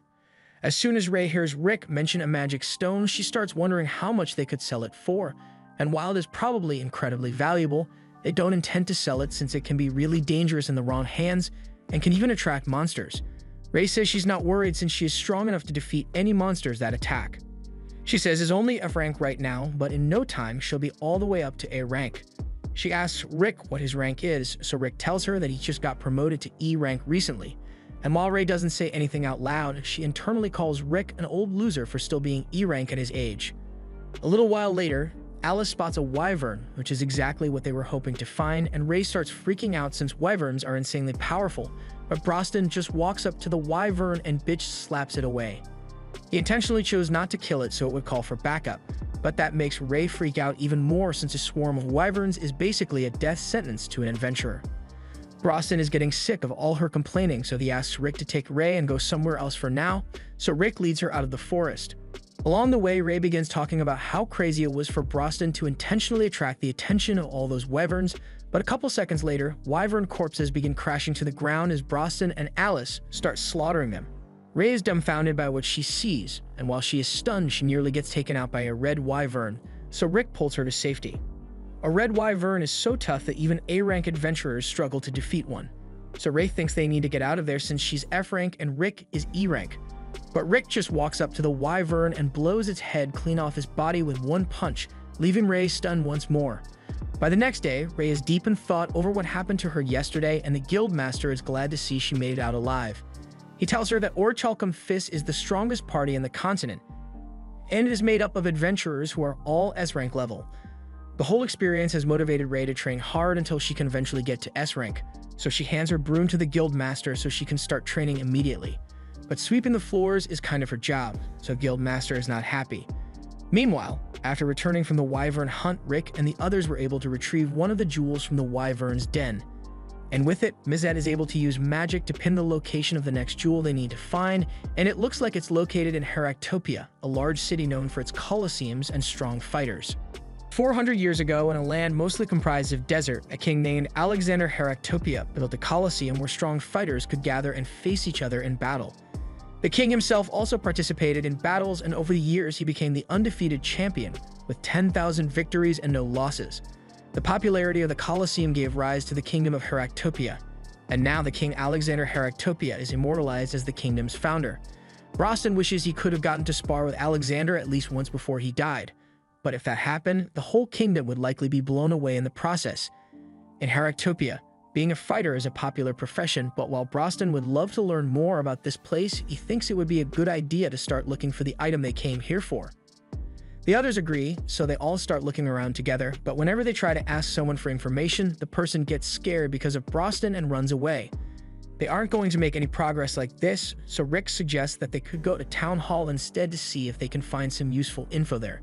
However, just as they are about to leave, they notice a girl being harassed by a guy she wants nothing to do with, so Rick is about to step in, but Broston cuts him off and walks up to the guy instead. The guy is at least brave enough to stand his ground, but he seriously messes up when he challenges Broston to a fight. Broston is always down for a good round of violence, so he walks into a dark alley, and as soon as they are out of sight, the distinct sound of a skull cracking is heard, and Broston walks back out with the guy's limp body. The guy managed to survive somehow, and having such a near-death experience seems to have knocked the scumbag right out of him, so he's now an upstanding citizen and introduces himself as Gold. The girl also introduces herself as Militia, and Broston says he has something he would like to ask both of them. He takes out the red jewel and asks if they have any idea if there is something like this in town. Gold says he has seen something similar before, but he doesn't remember where. Militia also recognizes the jewel, but she's having a hard time recalling where she has seen it before. Just then, a loud parade for this year's fighting tournament passes by, and both Militia and Gold are excited about it. There are apparently only 2 more months before the King of Fists tournament officially begins, but Renette doesn't know anything about it. Gold explains that it is a tournament to decide the champion of all fighters, and it's so popular that they get over 500,000 spectators each year. The parade is being led by the 5-time champion of the King of Fists tournament, Kerwin Erwolf, and he is quite popular for his strength, so everyone here adores him. While watching their idol go by in the parade, Militia and Gold take a look at his belt, and that's when they notice that Kerwin's champion belt has the jewel Rick and the others are looking for. Kerwin heads back to the gym where he trains after greeting all his fans, and once inside, he takes a seat to relax a little. The owner of the gym comes over to Kerwin and apologizes for making him do all these publicity stunts, but Kerwin understands that it is important to build up hype for the tournaments ahead of time. He also asks how Kerwin is feeling, and while he doesn't feel bad, he doesn't feel great either. Things have gotten pretty boring for him since he always wins the tournament without much of a challenge, so for once he would like to meet a worthy opponent. Just then, Rick and Renette walk in, and Kerwin can immediately tell that these guys are different from all the other fighters he has seen before. The gym owner tells him it's bad manners for them to come in here uninvited even if they are fans, so Rick apologizes for barging in here unannounced, but he clarifies that they aren't here because they are fans of Kerwin, they are actually adventurers who came here in search of a particular gem. Rick is about to explain the whole story behind the gem, but then Broston comes in and cuts things short. He isn't the kind of guy to waste time with a lot of words, so he tells Kerwin straight up that he wants that belt. The manager now thinks Broston and the others are thieves who came to steal the belt, but Broston clarifies that they didn't come to steal a belt. They are specifically after the jewel in the belt because it belonged to a former member of their party a long time ago, and they need it for something important, but of course, he will have a perfect replacement gem made so they can put that in the belt instead. The owner thinks Broston is lying, so he starts calling for someone from the gym to come over and kick these crazy people out. However, Kerwin tells him there's no need for that. He has a very unique nose so he can smell when someone is lying, and Broston doesn't give off the scent of a liar. But while he may believe that Broston's party is the original owner of the gem, he still can't just hand it over to him, because this belt is the pride of Heractopia. The only way Broston will be getting his hands on this belt is if he becomes the new champion of the tournament, and Broston thinks that's a reasonable condition, so he turns around to leave. Rick begins asking if Broston's seriously going to leave without the jewel, but Broston is fine with it since he just has to win the tournament to get what he wants. They all leave and the owner starts complaining about how rude those people were, but if Kerwin has let the owner try and kick them out like he wanted to, they would have gotten into a fight that would have killed everyone in this gym. The owner breaks out in a cold sweat over Kerwin's statement. He knew that they didn't look like average people, but he never would have guessed they were that strong. Kerwin states that from how the maid carried herself, he can tell that she has a wide array of lethal skills. Then there's the normal-looking man, but while he seems unremarkable, Kerwin can tell that he has trained his body to an inhuman degree, so he isn't one to be messed with. Finally, there's Broston, and by every indication, he is the most interesting. Meanwhile, outside, Broston explains to Rick and Renette that he thinks they should all join the tournament as fighters so they can win the belt fair and square.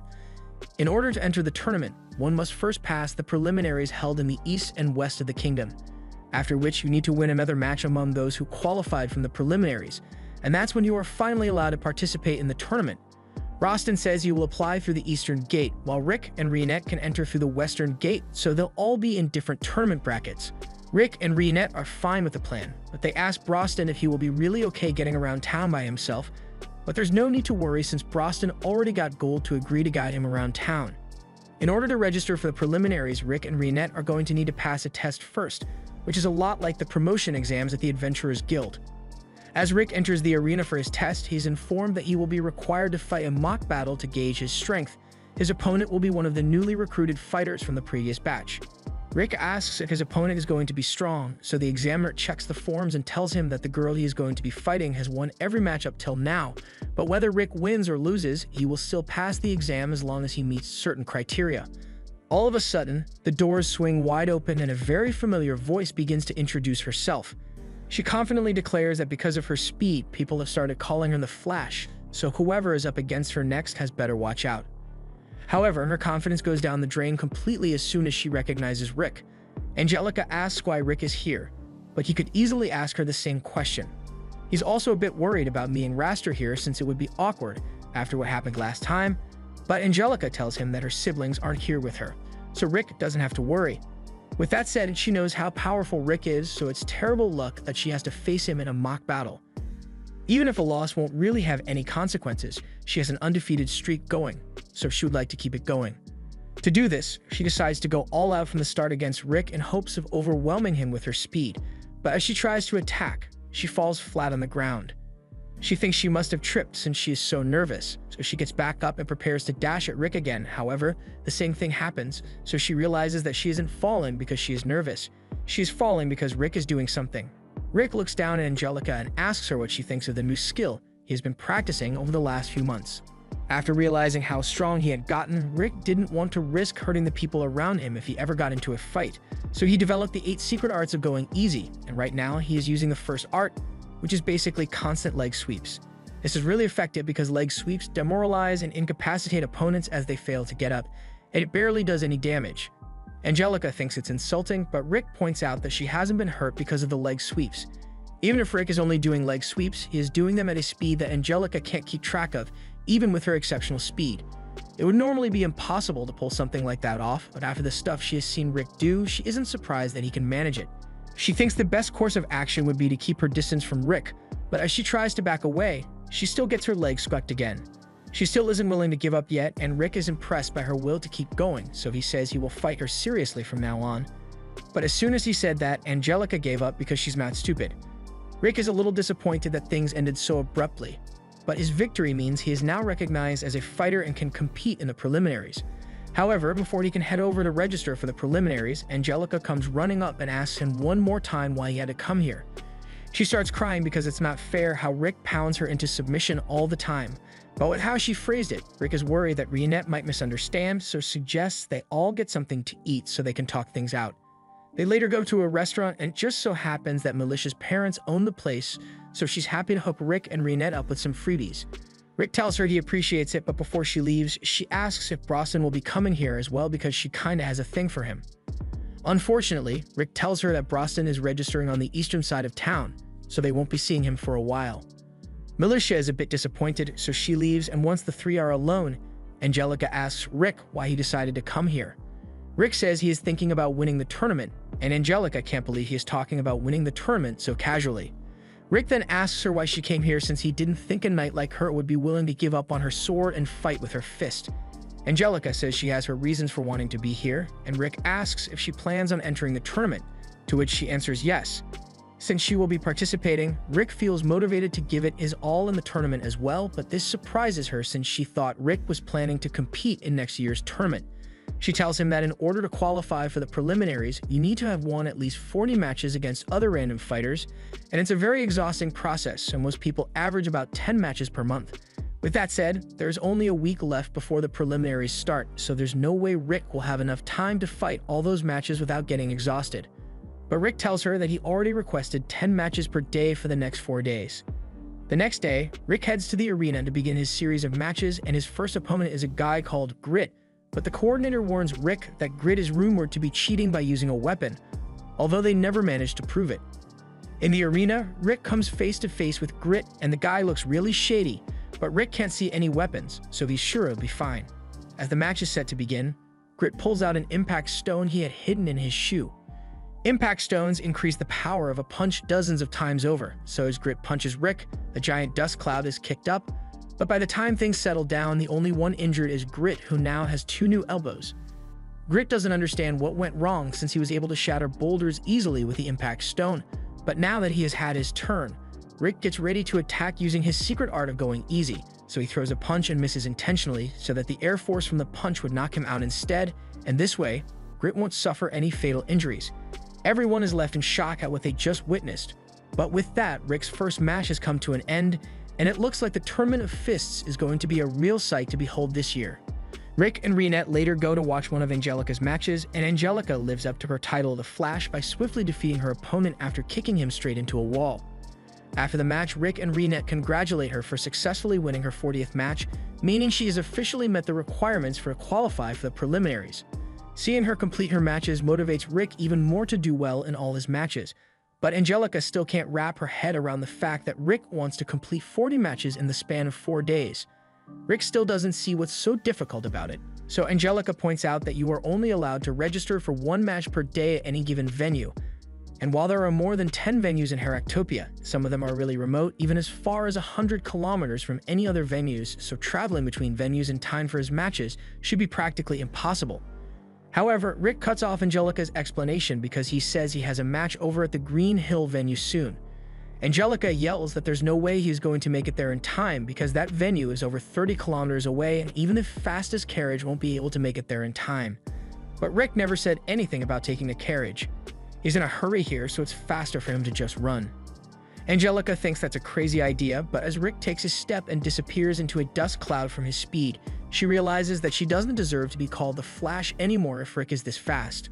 While she's still coping with the loss of her identity, Reinette asks Angelica if she would like to go watch Rick's match, and sure, she definitely wants to, but even with her speed, there's no way Angelica could keep up with Rick. If that's the case, then Reinette offers to take her there instead, but Angelica is hesitant to agree since she has a bad feeling about this. However, before she can give a response, Reinette has already picked her up and begins jumping from roof to roof at high speed. Angelica pleads with Reinette to go back to the ground, but Reinette doesn't want to take the roads since they are annoyingly complicated. Angelica eventually made it to the arena to watch Rick's fight, but she was so busy barfing that she missed the whole thing. Rick says he messed up on that fight since he still needs a bit of practice with making his attacks non-lethal. But you will have to practice later because for now, he has to get to his next venue and runs off. Angelica doesn't want to go through the terror of being carried by Reinette again, so she tries to back out of it, but Reinette has already grabbed her and is hopping through town again. Rick continues to win his matches effortlessly all across town, and Angelica suffers severe motion sickness from being carried everywhere by Reinette. Eventually, the 4 days are up, and Rick has officially qualified for the preliminaries by winning all 40 of his matches, so the next step is the leagues. Angelica is really glad she isn't in the same bracket as Rick, so she won't have to fight him for now. Reinette asks Angelica if she was hoping to win the tournament, and yes, Angelica would have liked to win since she's participating anyway, but if Rick is in the tournament, then her chances of winning are basically zero.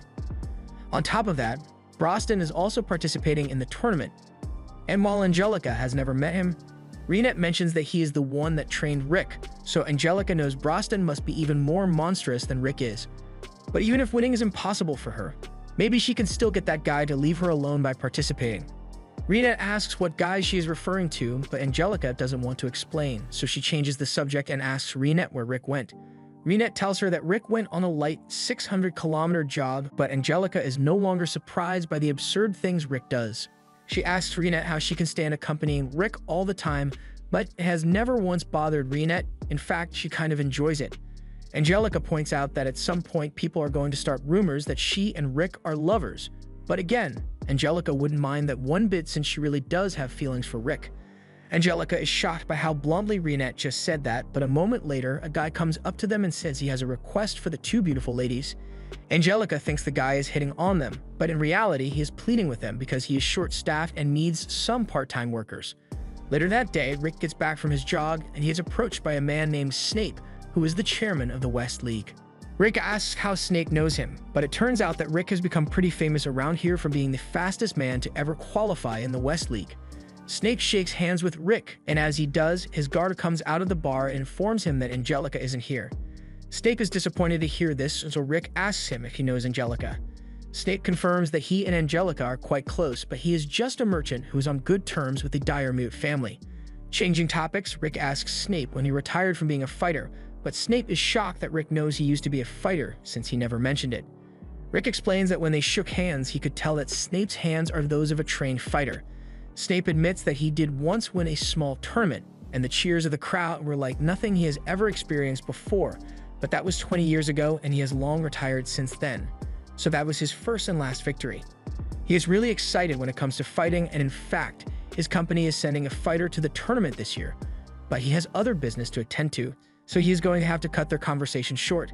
Snape bids farewell to Rick, but before he goes, he also asks Rick to tell Angelica he came looking for her, and that she shouldn't play around too much since Snape wants her to take good care of her body. Once Snape leaves, Rick heads inside and Militia comes over, asking him if everything is alright. She saw him outside talking with Snape, and while it's good that nothing happened, she wants Rick to be careful. He may look like a gentleman, but rumors are going around that Snape is part of the criminal underworld, and Rick is surprised to hear that since Snape is connected to Angelica's family. It was a total shock when Snape's company became the major sponsor for this year's tournament, and as the sponsor, he gets a free sponsor slot to send anyone he wishes to the tournament. Just then, Rick hears some guys in the bar talking about how pretty the bunny girls outside are, and as soon as they mention that there's a dark elf bunny girl, Rick has a feeling he is going to want to see this. We cut to the front at the West League Stadium where Angelica and Reinette are volunteering as the advertising bunny girls. Angelica is really getting into it, but she's not doing it because she wants to. She just couldn't bring herself to deny the man's request when he was so desperate. But Reinette says the only reason she is doing this is because Angelica agreed to do it too. The job's not too bad, but there are always going to be drunk idiots who don't know when to quit, and this guy seems to really enjoy harassing the bunny girls until they run away. But when he tries to grab Angelica's chest, first off, there's not much to grab, but he also receives a horrible beating from her. While she is still angrily stomping on his head, Rick walks up and he is shocked when he sees Angelica in the bunny outfit. Angelica is embarrassed and tries explaining that she is just doing this to help out a little, but Rick stops paying attention to her as soon as he spots Reinette, and you can literally see the sparks flying, but Angelica is just standing in the middle of it. Meanwhile, Kerwin's coach is reading the newspaper and he sees an article about Broston and how he completed all of his qualification matches in the span of 2 days. Kerwin comments that Rick seems pretty tame compared to the ogre, but he still managed to finish all of his matches in 4 days, so he is really excited for this year's fight. The coach thinks back to the time when he went to a rundown city in search of new talent. He walked into a bar and found Kerwin having taken down an entire gang who were after him. Back then, Kerwin was known as the hungry wolf of the slums, and he asked the coach if he was here to try and take him down. But on the contrary, the coach was here to offer him the opportunity a lifetime. He said he wanted to scout Kerwin as a fighter for Heractopia, and with his strength, he will be able to acquire anything he wants by winning fights. There are also going to be plenty of strong fighters there to keep him busy, and as soon as he heard that, Kerwin was convinced, and it has been a while since he has been this excited for a fight. The next day, the leagues are about to begin, and only one person from each block can advance to the tournament, so they are in for several fierce battles. The first fight of Block A is between Angelica and a fighter named Helen, and as the fight begins, Angelica seems to be straining herself a lot more than she usually would, which is out of character for her. She eventually wins her match by kicking Helen into the wall, but she is already starting to get winded. Next up is Rick's match, and his opponent begins charging up his special move, but Rick just chops him across the neck and knocks him out. The rest of the matches pretty much end the same way, with Angelica coming out on top after a struggle and Rick effortlessly annihilating the competition. So far, Angelica has been on a roll with her victories, but if she wants to guarantee that she can make it to the tournament, then she can't afford to lose even a single match. Rick encourages her to do her best, but as he is about to give her some advice about her next fight, she walks off before he can say anything. Angelica's next match begins and she is up against a tank, so while she is still faster than him, her attacks are a lot less effective. She tries to make up for this by incorporating magic into her attack, so she creates a water prison around him and fires a bolt of lightning into it, but the big guy is still standing after it all. He mocks Angelica for not being able to take him down and asks if she is running out of steam already. Angelica tries to dash in with Blink Step, but she has indeed run out of stamina, so the big guy is able to outpace her and Angelica gets knocked out because of it. After Angelica's match is over, she gets treated with healing magic at the infirmary, but as she leaves, Rick is waiting for her outside to see how she is doing. Angelica doesn't want to talk, but Rick points out that she was being too hasty in that fight. It's true that her opponent had amazing defenses, so it was a bad matchup for her from the start, but Angelica could have still won if she switched tactics instead of continuing to use moves that would drain her stamina. Angelica doesn't want to hear it, but Rick keeps following her because he can tell that there's something on her mind and he wants to hear her out if it will help. Angelica eventually caves in and says we'll tell Rick all about her situation. It all started when her parents died, leaving her and her siblings in charge of running the Diremood estate. Of course, at the time, they were all still children, so they quickly fell into financial ruin. However, their scheming grandpa went and made a deal with a man known as Snape in exchange for a significant amount of financial support, and in exchange, he agreed to have Angelica engaged to Snape as a way for Snape to have a connection to the nobility. After that, Angelica and her siblings did everything they could to restore the Diremood family so they wouldn't have to rely on Snape, but by then it was already too late to call off the engagement. That is a really complicated situation, but Rick still hasn't gotten over the fact that Angelica is engaged. In any case, Angelica tried to investigate Snape to see if she can find enough dirt on him to call off the engagement, but what she found instead was that Snape had become a sponsor for this tournament, and with him being the sponsor, he he is allowed to insert a fighter if his choosing into the tournament. Just then, they hear a commotion in the bar nearby, so they go over to check it out, and they find the guy that defeated Angelica arguing with a lizard man. He is telling the lizard man to let go of the waitress that he is holding by the neck, but the lizard man refuses, so Taylor tries to knock him out and save the woman. However, the lizard man is too powerful and eats that punch before knocking Taylor out instead. Geith then mocks Taylor for thinking he could win when he is so weak, and after that, he goes back to harassing the waitress. But Angelica runs up and yells for him to stop. She knows she stands no chance against Geith, but she can't just sit back and let him do whatever he wants. Geith is offended that another weakling would dare to stand in his way, so he's about to punch Angelica in the face, but Rick catches his arm and tells him to calm down. Geith is about to start a fight here, but Snape suddenly shows up and tells him to quiet down and leave. Geith does as he is told, and Snape apologizes for all the trouble he has caused. Geith is Snape's younger brother, and he has serious anger management issues, but there has been no one strong enough to put him in check lately, although he does calm down pretty quickly if Snape tells him to.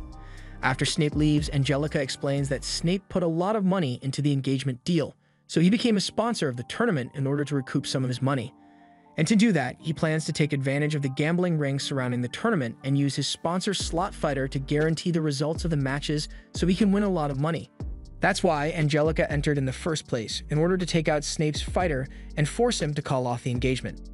But as much as she hates to admit it, she knows there is no way she can defeat Geith as she is now. Rick thinks about it for a second, and then he asks Angelica if she would like him to train her, but given the kind of training Rick went through, that sounds more like a death threat to her. Angelica ends up agreeing to the training, but before they go through with this, Rick warns her that his training is going to be so tough that it defies all logic. By now, Angelica has resolved to do whatever it takes to grow stronger, and Rick likes her determination, so he straps over 100 kilograms of weight to her body and warns her not to mess up her physical enhancement magic, otherwise she will die. Angelica asks him to explain what kind of training this is supposed to be, but Rick gives no such explanations and ties a rope to himself before taking off running. Angelica is being dragged behind him, and she's already wishing she didn't agree to this. She doesn't even know what this is supposed to be, so Rick explains that it's called baby bird running. It's basically just getting pulled by someone who's faster than you. So your body either learns how to move quickly, or you'll quickly end up dead. Rick tells Angelica that she is good when it comes to acceleration, but her other movements aren't stable, so this should help her improve on that. Angelica asks him if they can at least take a little break so she can mentally prepare herself, but Rick tells her that it is important to push beyond your limits, so they'll have to keep going for another 6 hours. By the end of those 6 hours, Angelica is barely alive and she can't believe her feet are still attached to her body, but even with the state she is in.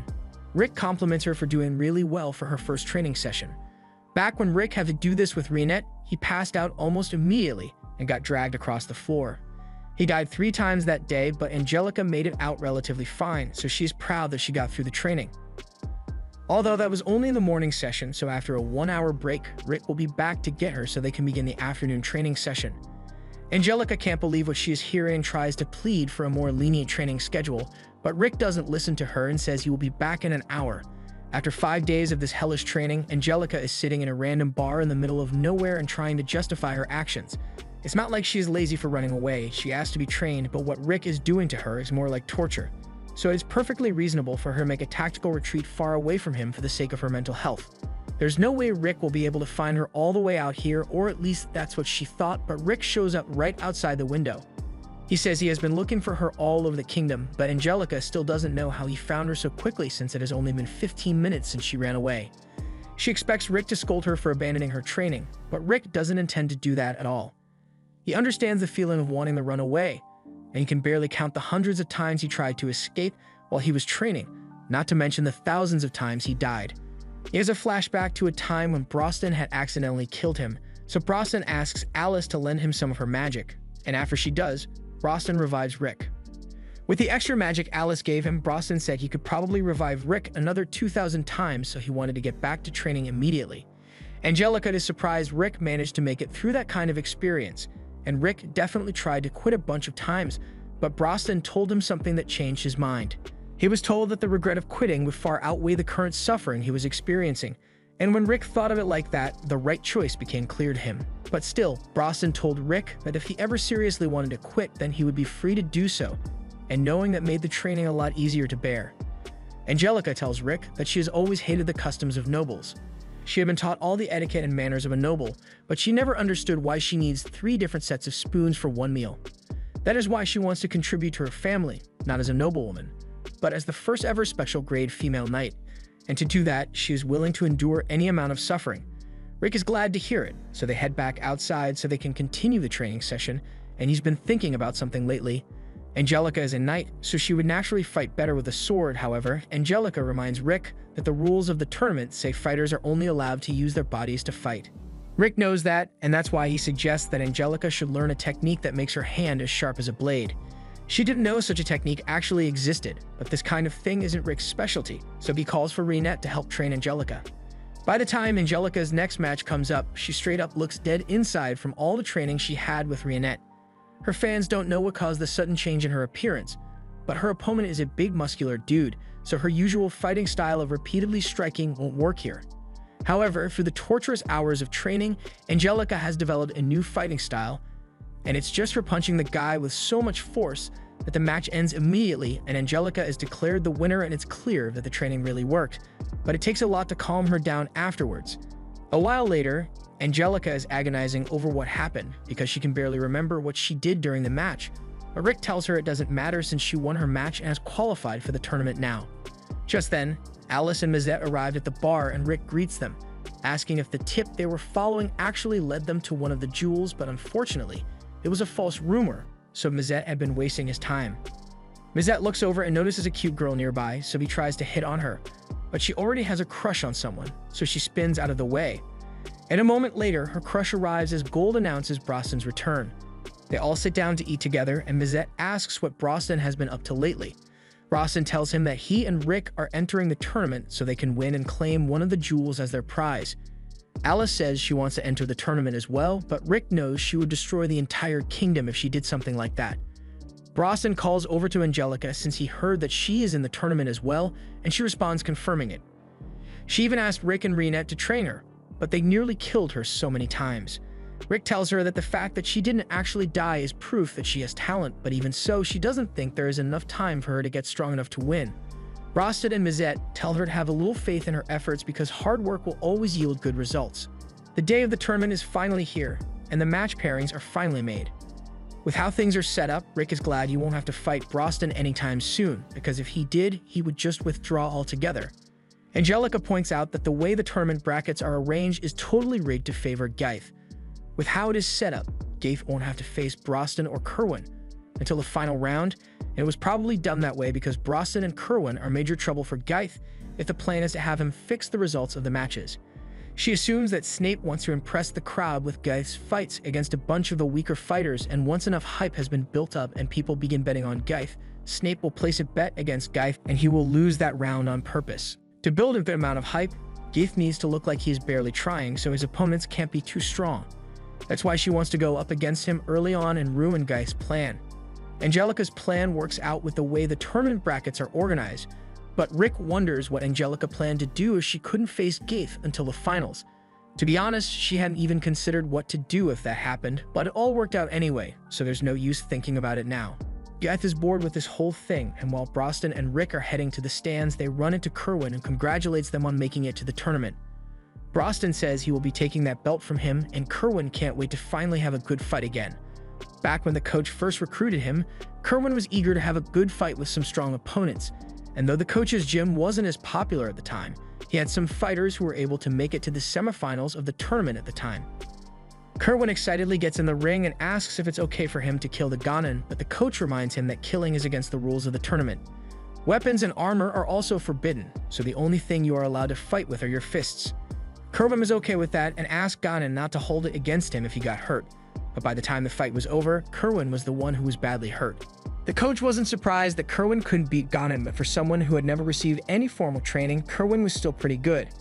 He deduced that with some good training and guidance, Kerwin could become one of the greatest fighters of Heractopia, and he was right as Kerwin began to devote himself to his training and became stronger with each defeat until he eventually stood as the champion of the Tournament of Fists. It has been 6 years since then, but Kerwin still has that same look of excitement on his face. The first round is about to begin, and Geith is facing a dude called Herman. As the match begins, Geith is still bored, but Herman is offended that Geith isn't taking this seriously, So he attempted to knock his jaw off. However, his attack does absolutely no damage to him whatsoever. Geith is getting annoyed, so he attempts to punch Herman, but he misses and strikes the floor instead. The resulting dust cloud is so massive that even Geith can't see a thing, so in his confusion, he accidentally strikes Herman and knocks him out of the ring. Geith is definitely powerful, and he achieved his goal of making people think he is unbeatable, but Rick finds him strange because even though Geith possesses all that power, he still moves like an amateur with no actual training. The rest of the matches go as expected, with Angelica, Rick, and Brosnan all winning their respective matches, so the final match of the day is between Kerwin and a random guy. Rick and Brosnan want to see what Kerwin is made of, so they watch attentively as Kerwin's opponent tries to attack him, but Kerwin punches the guy to the ground before he could finish the motion. In this case, it's not that Kerwin's reaction time was particularly fast, it was more like he knew what was going to happen before it happened. Kerwin has trained his nose to be able to sense the impulses of an opponent before they make their move. It's basically smelling into the future, but shockingly, he gets knocked down a moment later. But the thing is, it didn't look like he failed to react to the punch, he just let it happen. Kerwin lets himself get punched just to add a little bit of drama to the fight, but he gets back up and finishes the fight in one punch.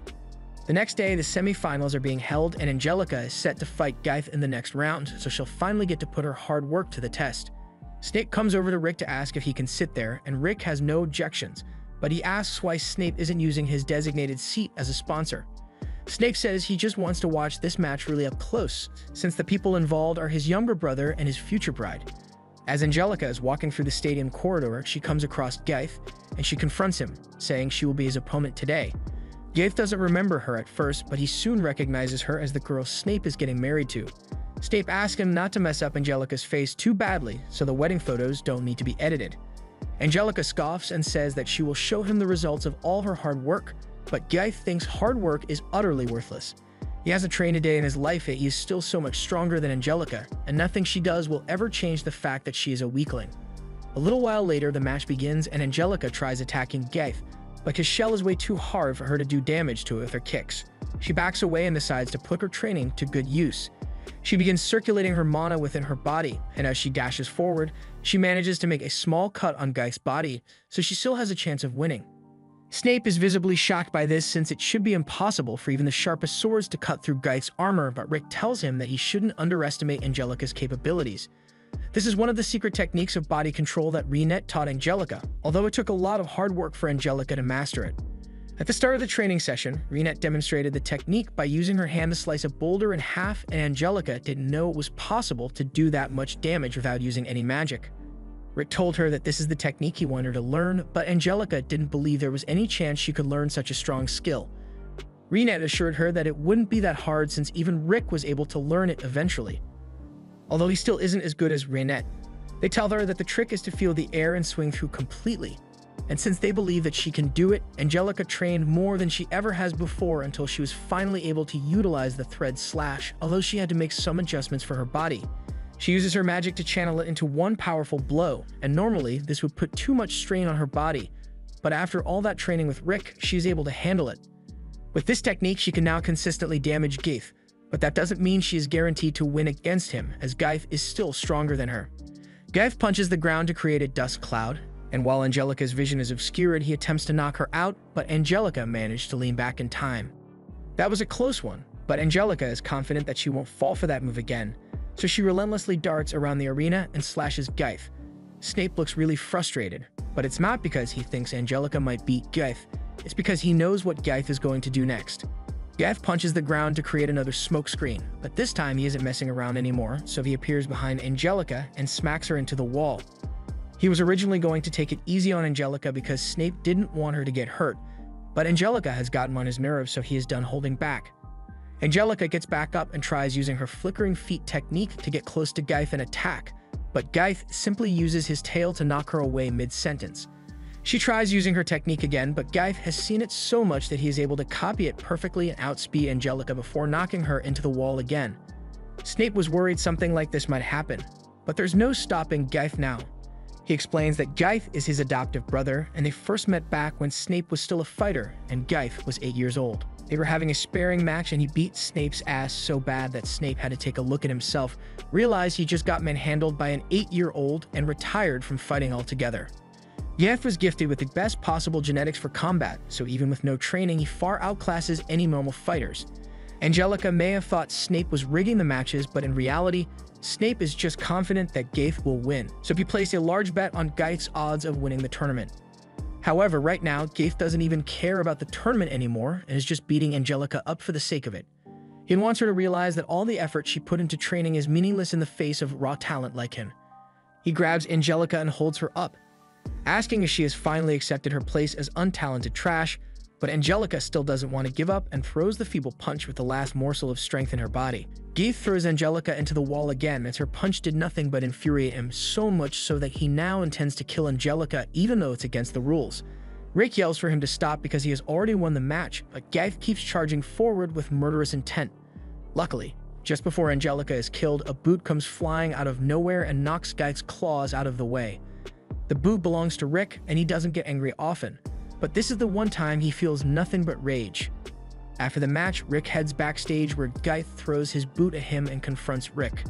He is pissed that Rick made him miss his kill shot, and he says he will make Rick pay for his insolent interference. However, Rick remains completely silent. This annoys Geith, so he tries to throw a kick at Rick, but the next moment, Rick appears behind Geith and begins putting his boot back on. He knows he could get revenge on Geith right now, but there would be no justice in that, so Rick says he will make Geith pay for what he has done by humiliating him when they fight in the tournament. He then starts walking away, and Geith can't wait to get his hands on Rick at the tournament tomorrow. The next match starts and Rick is a little worked up, so he forgets to hold back against his opponent and does this to him.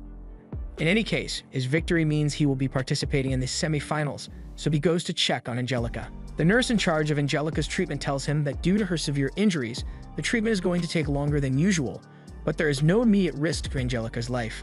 Rick is glad to hear that she's okay, but he feels sorry for Angelica since she went so far to push through that hellish training just to have things end up like this. In other news, Brosnan and Kerwin won their matches as well, so the finalists for the semifinals tomorrow have been decided. The next day, Rick comes across Angelica in the halls, and he's happy to see that she's doing better since he asked Brosnan to personally heal her, but he reminds her that she still shouldn't push herself too hard. He doesn't want to bring up what happened yesterday, so he starts walking away, but before he leaves, Angelica speaks up and apologizes for not being good enough to meet his expectations. Rick went through all the trouble of training her even when he didn't gain anything from it, yet she still failed to achieve her goals, so maybe she isn't cut out to be a fighter after all. Rick tells her that she has nothing to apologize for because she worked really hard to train for the fight, and if anything, Rick is the one at fault here because he failed to adequately gauge Geith's true strength so he could prepare Angelica properly. He wants her to watch his match with Geith closely so he can show her the results that can be achieved with hard work. The time for Rick's battle finally comes and he is standing across from Geith, but surprisingly, Geith actually seems concerned about Angelica. He says he was thinking about apologizing to her later, and for a moment, Rick thinks Geith might have actually learned his lesson and feel bad about what he did. But then Geith says he only feels sorry for Angelica because she has to live the rest of her miserable life with the knowledge that she will never be good as him. Rick runs up to Geith to deliver the first blow of the match, and Geith just stands there waiting for Rick to do his worst because he believes there is no way someone like Rick could ever hurt him. However, as Rick clocks him across the face, Geith falls to his knees in shock. Rick mocks him for being knocked down by a single punch when he claims to be so much stronger than him. Geith gets back up and charges at Rick wildly, but Rick evades the punch and palm strikes the air straight out of Geith's lungs. Angelica is amazed that a basic attack was able to do damage to Geith, so she assumes it must be because of Rick's superhuman strength. However, Reenet corrects her and explains that Rick is barely using any strength at all. Rather, he is using the second technique of body control to damage Geith. The through-body attack is one that ignores all forms of armor and deals damage straight into the core of the body, so no matter how tough Geith is, he's going to feel a lot of pain. Rick tells Geith he can withdraw from the tournament if he wants, but Geith still believes he is superior in every way, so he unleashes his special Dragonid strengthening magic. With this boost, Geith is actually able to knock Rick back, but Rick catches himself and begins running around to evade Geith. Brosnan now realizes what Rick's game plan is, and from what he can see, Geith's strengthening magic uses a lot of magical energy. Geith never trained his mana capacity, but he was born with such massive mana reserves that it doesn't matter. Rick tries to attack again, but with Geith's new reinforced body, the technique now has no effect, so Geith slashes at Rick and kicks him away. Geith throws another punch at Rick, but this time he is starting to look like he is getting tired, while on the other hand, Rick doesn't have even a single scratch. Rick has been using one of the other techniques of body control called flowing strikes, and this technique allows him to disperse the damage from the attacks Gaeth has been delivering, so he is pretty much unharmed. Gaeth is enraged that Rick isn't taking this fight seriously, but Rick explains that he is actually fighting seriously. He is intentionally restricting himself to match Angelica's stats, and he intends to beat using nothing but Angelica's full strength. Gaeth declares that he will make Rick regret looking down on him and prepares an all-out attack, but because he is so tired, he is losing control of his magic, which allows Rick to easily punch through his defenses. Gaeth doesn't understand how he is losing to Rick when he is only using Angelica's level of strength, but he has never trained to the point of being tired before, so his body doesn't know how to handle it. Snape is amazed that Rick is actually winning and asks if Rick possesses even more talent than Gaeth, but all the others immediately tell him that Rick has almost negative levels of talent. All the strength he possesses is a result of pure hard work, which is something Gaeth could never understand. Being able to push yourself to the limit and keep going is true strength, and Gaeth does not have that. Gaeth tries to punch Rick once more, but Rick catches it and sends a wave of force through Gaeth's arm. He acknowledges that Gaeth is definitely a prodigy and definitely has the potential to be the strongest in the world, but he is still only at level 1 on his path to growth. The truly strong are those who have taken their talents and trained beyond human comprehension. He is sure Gaeth must have thought he was the strongest in the world, but that's only because he has never run into anyone who could actually beat him. Gaeth doesn't want to accept that he just can't beat Rick, so he decides to use his trump card and calls on his ancient dragon blood to transform. Now he's pretty much a dragon, and Rick is having trouble keeping up with his attacks again. Rick tries another through attack, but it does absolutely nothing to Gaeth's new form. He's gotten stronger, more durable, and his attacks are even faster than before, so he is getting pushed around easily. Rick is forced to admit that Gaeth's talents are actually too great for Angelica to overcome, as there's no way she could ever beat him with her current level of power, but that doesn't mean she can't do it eventually. With a little hellish training, Angelica will be able to outclass Gaeth's power, and Rick is going to give a demonstration of what that would look like. After 6 months of training, Angelica's speed would be so high that she could blitz Gaeth easily, and after 9 months, her strength could easily overpower him. And after a year of training, she would be too fast for Gaeth to even see. Angelica is nowhere near capable of any of this now, and Rick says it takes a certain level of craziness to endure such hellish training for a year just to beat someone's inborn talent. And Angelica crazy enough to go through with it. Rick knocks Gaeth to the floor and tells him that the only way he will be able to stay strong would be if he puts his ego aside and trains to hone his strength. But Gaeth is still in denial of the fact that hard work can truly beat talent, so he creates a smokescreen and makes one last desperate charge at Rick, showing that he has learnt nothing. Rick decides that it is time to end it, so as Gaeth approaches, he uses the thread slash technique and slices through Gaeth's chest, which knocks him down and makes Rick the winner of this match. Once Rick is declared the winner, the crowd goes wild for him, and Angelica thanks him for what he did. She promises that she will train hard and someday reach Rick's level of strength, and Rick is glad to hear that she is feeling motivated again. Angelica then looks over to Snape, and she was expecting him to be in a frenzy over Gaeth's loss, but he actually looks really calm. Snape tells her that it is indeed a painful loss, but at the same time, Gaeth was an arrogant bastard, so it feels kind of good for Snape to see him get beaten. He may not have won any bets today, but he's satisfied regardless. Angelica tries to rub it in his face that he no longer has the money to uphold the marriage contract, so he can't marry into a noble family anymore. And Snape admits that it's a real shame that he won't be able to marry Angelica anymore, but it was never about marrying into a noble family for him. He just genuinely liked Angelica, and that is surprising to her. The next fight of the day is Broston versus Kerwin, and Kerwin is really pumped for his fight. He can tell that Broston is insanely strong because he can't find a single opening in his defenses. So as the match starts, he unleashes a flurry of attacks on Broston and dodges when Broston counterattacks. The fight is just about to get serious, but all of a sudden, the wall into the stadium crumbles as Gaeth is going on a rampage. It looks like his dragonic transformation overwhelmed his brain and caused him to attack everything in his vicinity, specifically the audience members who were just minding their own business. All the chaos Gaeth is causing is interfering with Kerwin's match, so he gets ticked and yells at Gaeth for interrupting his match and harming the people. Gaeth then turns his attention towards Kerwin, but even when faced with Gaeth's full strength, Kerwin is able to stop his punch with one arm and punch Gaeth so hard that he is sent flying and passes out. Rick and the others are amazed because Gaeth's strength rivals that of a top A-rank adventurer, so for Kerwin to be able to one-shot Gaeth, he must possess strength on the level of an S-ranker. Kerwin is ready to continue his fight with Broston, but due to all the injuries Gaeth caused, the match ends up being postponed till tomorrow so they can treat the spectators and handle any lawsuits that come from this. Kerwin says he is disappointed that he will have to wait till tomorrow since he was really looking forward to their fight, but doesn't think he's telling the truth because he can sense some doubts within Kerwin's punches.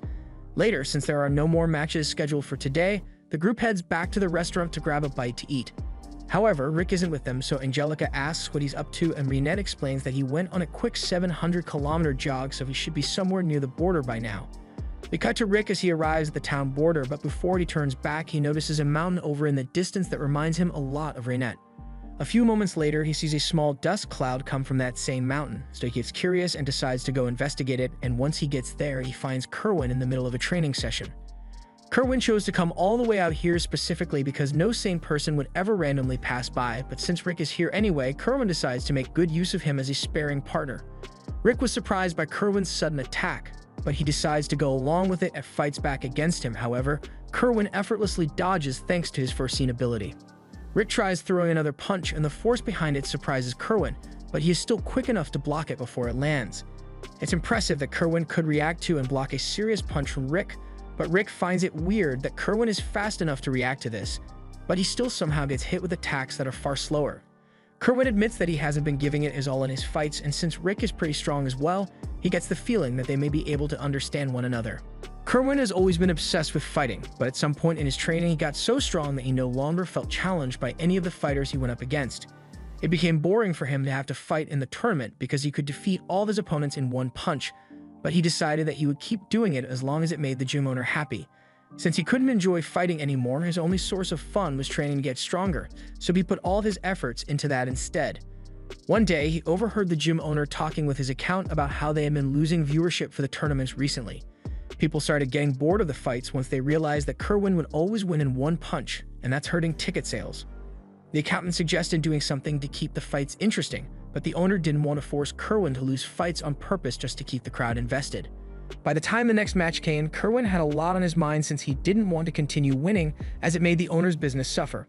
But while he was deep in thought, his match started and his opponent already threw a punch. However, it was taking 3 to 4 business days to arrive, so Kerwin could have dodged it if he wanted to. However, he chose to take the hit instead and lose on purpose to keep the crowd excited. Over time, he learned to adapt his strength as he fought in order to keep people guessing, so he can still win tournaments, but he hasn't been able to use his full strength in battle in a long time. Rick understands what Kerwin means, but since he's facing Broston tomorrow, Rick says he won't have to worry about needing to hold back. In fact, for his own good, Kerwin better not hold back if he wants to survive. Rick then runs off without saying another word, and Kerwin is a little confused about what he said. The next day, Broston and Kerwin's match is about to begin, and to make sure there are no more incidents, a magic barrier has been erected to ensure the safety of all the spectators. Kerwin begins the fight by throwing several punches at Broston, which are all effortlessly blocked. However, Kerwin then throws a special rolling punch which is enough to break through Broston's guard. Rick is shocked since breaking Broston's guard isn't a small feat. However, when Broston punches back, Kerwin is forced to retreat. He admits that Broston is definitely strong, and Broston acknowledges Kerwin's strength as well, even if he isn't using his full strength. Since Broston was able to figure out that Kerwin was holding back, Kerwin admits that he has been hiding his strength for the sake of keeping things interesting. He would like to face Broston at full power, but if he goes all out now, all the spectators will know that he has been lying about his strength. Broston says he understands, and Kerwin thinks he's a failure of a fighter for lying to all his fans for so long, but Broston doesn't see it that way at all. Kerwin only did what he did for the sake of his fans, and Broston can respect that, so he says he will fight in a way that matches the level of strength Kerwin usually uses. To do that, he's going to fight using only 2 fingers, and not move from the spot he's standing in. Kerwin is a bit confused, but he begins attacking again, and to his surprise, Broston is actually embarrassing him with just 2 fingers. He gets tossed on his back, forcing him to back away again, and he would really like to go all out against Broston, but he still feels the need to hold himself back so the people don't realize his true strength. Just then, the gym owner yells out to Kerwin and tells him to stop pretending that he's weaker than he really is. Kerwin says he is only doing this to help the owner's business, but the gym owner says he doesn't want him to fight like this, even if it's for his business. His dream has always been to train the world's strongest fighter, and he knows Kerwin's dream is to become the world's strongest fighter, so he shouldn't have to hold himself back. Kerwin gets the message, and since the owner is fine with the people knowing the truth, turns to Broston and apologizes for holding back for so long, but he's ready to fight at full strength now. He charges at Broston and throws a punch that creates a massive shockwave, and it's so powerful that Broston ends up having to use 5 fingers to block it. Kerwin continues laying on the punches, but then he switches it up by using 2 roll fang punches to force Brosnan to block, and while his arms are up, Kerwin goes for a kick straight to the gut. However, Brosnan doesn't even budge and grabs Kerwin's leg and then throws him across the arena. Kerwin manages to break his fall by using the steel body technique, but the crowd is starting to realize that he's a lot stronger than he was a second ago, so he must have been holding back this whole time, and they begin to murmur amongst themselves about how he deceived them. Kerwin hears all the bad things they are saying about him, but it's already too late to go back to how things were before, so he's just going to focus on throwing everything he's got at Brosnan. He begins chanting a 5th nature fire spell and casts a hell flame wave in Brosnan's direction. Everyone is surprised by this, since beastmen like him are usually terrible at magic, so the fact that he can cast such an advanced spell speaks volumes to the amount of training he must have undergone. His power qualifies as that of a true genius on the level of Brosnan and the others, but Brosnan nonchalantly kicks him a rock and uses it to block the flames. Kerwin then uses Blink Step to get close to Brosnan, and as soon as he is within range, he casts a 7th nature spell to bind Brosnan in place and then proceeds to cast an 8th nature meteor spell. The others in Rick's party are pretty impressed with what Kerwin has done so far, but Rick is really worried because Kerwin is way stronger than he thought he would be, so at this rate, Brosnan is going to stop holding back against him. As the meteor is about to hit, Brosnan commends Kerwin on his strength and then proceeds to one-shot the meteor out of existence. Once the dust has settled, Brosnan tells Kerwin that he has felt his conviction to fight with everything he has, so as a display of respect, Brosnan promises to stop holding back as well and gives Kerwin a quarter thumbs up. The quarter thumbs up is a gesture done among the orcs when there is a dispute, and it basically means that respectfully, someone is going to catch a fade. As Brosnan begins walking towards Kerwin, he gets an instinctive feeling that he is about to get his ass beat with efficiency, so as Brosnan throws a punch, Kerwin barely manages to evade a direct hit, but the pressure from the punch is still enough to send him flying. Kerwin gets back up and tries throwing all the high-level magic he can at Brosnan, but doesn't even make Brosnan blink. He then dashes forward and lands a blow in Kerwin's abdomen, sending him flying backwards.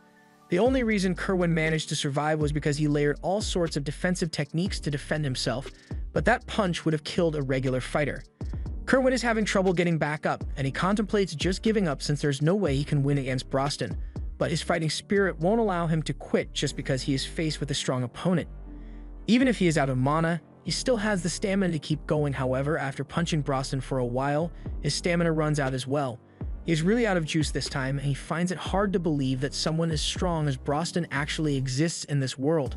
But just as he is about to give up, he hears the crowd begin to cheer for him. After seeing him fight with such conviction, they don't care if he was holding back before. What they want to see now is Kerwin doing his best to win no matter what. With the support of the crowd behind him, Kerwin gets back up and puts every ounce of strength he has left into a single punch. He doesn't have mana or stamina left, but his fighting spirit propels him forward to deliver a punch with all his techniques combined, and the power he unleashes is far greater than anything he has done so far, yet Brosnan still stands unharmed by the end. He praises Kerwin for such a splendid display of fighting spirit and asks if he has unleashed everything he has in him. Kerwin stares at the ground in defeat because even his most powerful attack wasn't able to phase Brosnan. But then he notices that he actually managed to push Brosnan backwards with his attack. So he is satisfied with the results of this match and says he has no regrets. So Brosnan punches him and Kerwin falls to the ground unconscious. But even so, he's still got a smile on his face. After Brosnan's victory, he heads backstage where he is congratulated by Rick and Angelica. Since Brosnan is the one moving on to the finals, their party is now guaranteed to get the jewel no matter the outcome. So Rick plans to just withdraw from the final match since he wants nothing to do with Brosnan's fists, but Brosnan is actually looking forward to fighting Rick. So he tells him that he's not allowed to withdraw from the match.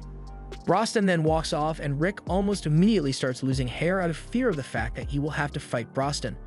A little while later, Kerwin has just been treated and he is reading the newspaper article about his fight. The article says there are people who are angry now that they realize Kerwin has been holding back as the champion all this time. So Kerwin thinks his time as a role model is up. But judging by the fact that the kids outside still idolize him, the owner doesn't think he has to worry about the public hating him for what he did. More importantly, he had no idea Kerwin was capable of unleashing an attack as powerful as what he used against Brosnan, and to be honest, neither did Kerwin. He was just so focused on fighting that he came up with it on the spot, but in the end, he still lost the fight.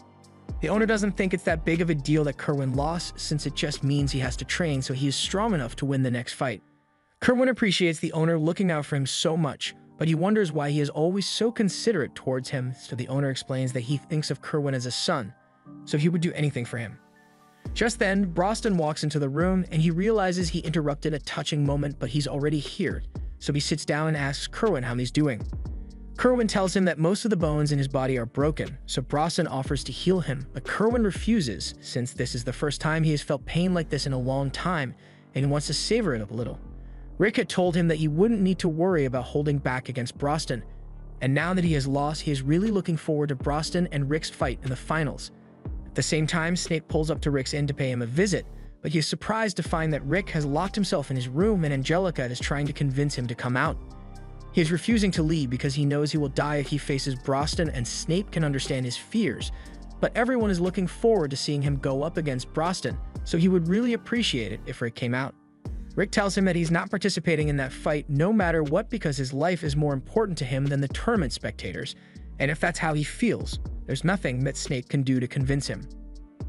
But before he leaves, he uses his showman voice to talk about all the hard work and money that was put into this tournament, and how it will all go to waste if Rick backs out of the finals. As Snape walks away, Rick feels pretty guilty for letting everyone down, and Angelica tries to convince him to come out by telling him it's fine if he dies since he can just be brought back to life. And technically, she's right, but she doesn't know how bad it feels like to die, so she has no right to telling him to go face certain death. Rick tells her she wouldn't understand how scary it is to fight Broston, and Angelica finally gives up on trying to convince him, but she says she has lost respect for him as a teacher. Once she leaves, Mazette asks Rick if he remembers how Broston had a training plan ready on the first day he joined the party. Rick hadn't really thought about it, but it really was strange that he just had that pre-made. So Mazette explains that the training plan was one Broston developed a long time ago in order to train someone to fight on equal footing with him. Orcs have a culture that revolves around fighting, and it's through their fists that they are able to relate with others. However, since Broston is so strong, he has never been able to have a real fistfight without straight up killing his opponent. That's why he dreams of one day fighting someone of equal strength. Rick is free to withdraw from the tournament if he really wants to, but Mazette reminds him that Broston is really looking forward to it, so it would be nice if Rick could give him a good fight. Rick has a flashback to the day Reinette first introduced him to Broston, and immediately after shaking his hand, Broston could immediately tell that Rick had no training in martial arts and he had the lowest amount of mana possible. Rick was surprised that Broston could learn that much from just a handshake, but Broston went on to tell him that he lacked the qualifications to be an adventurer with his current strength. However, that doesn't mean it's impossible to accomplish. He just wanted to warn Rick that he would need to train over 100 times harder in order to compensate for his lack of ability. Back to the present, Angelica is still pissed that Rick is so scared of fighting Broston and calls him pathetic.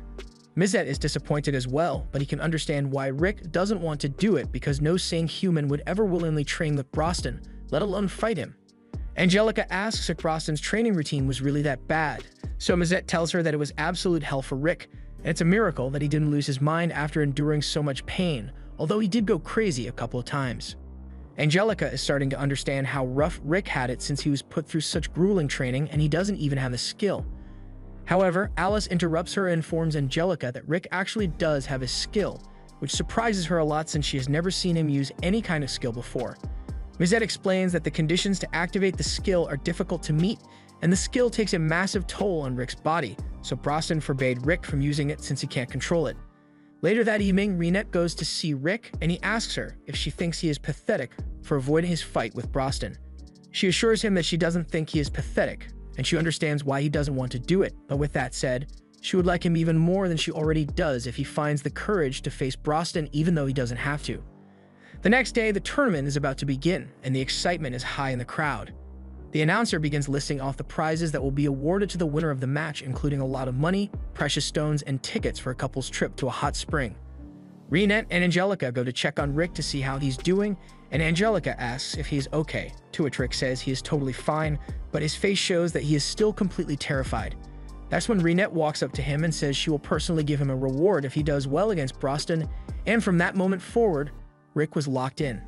Rick heads out to face Broston, and he tells him that he will give this fight everything he's got. So as the match begins, Rick charges at Broston to attack faster than the eye can see, and by the time he is done, he has successfully inflicted a wound on Broston and made him bleed. Broston is really impressed with Rick's strength, but Snape wasn't able to follow what just happened at all.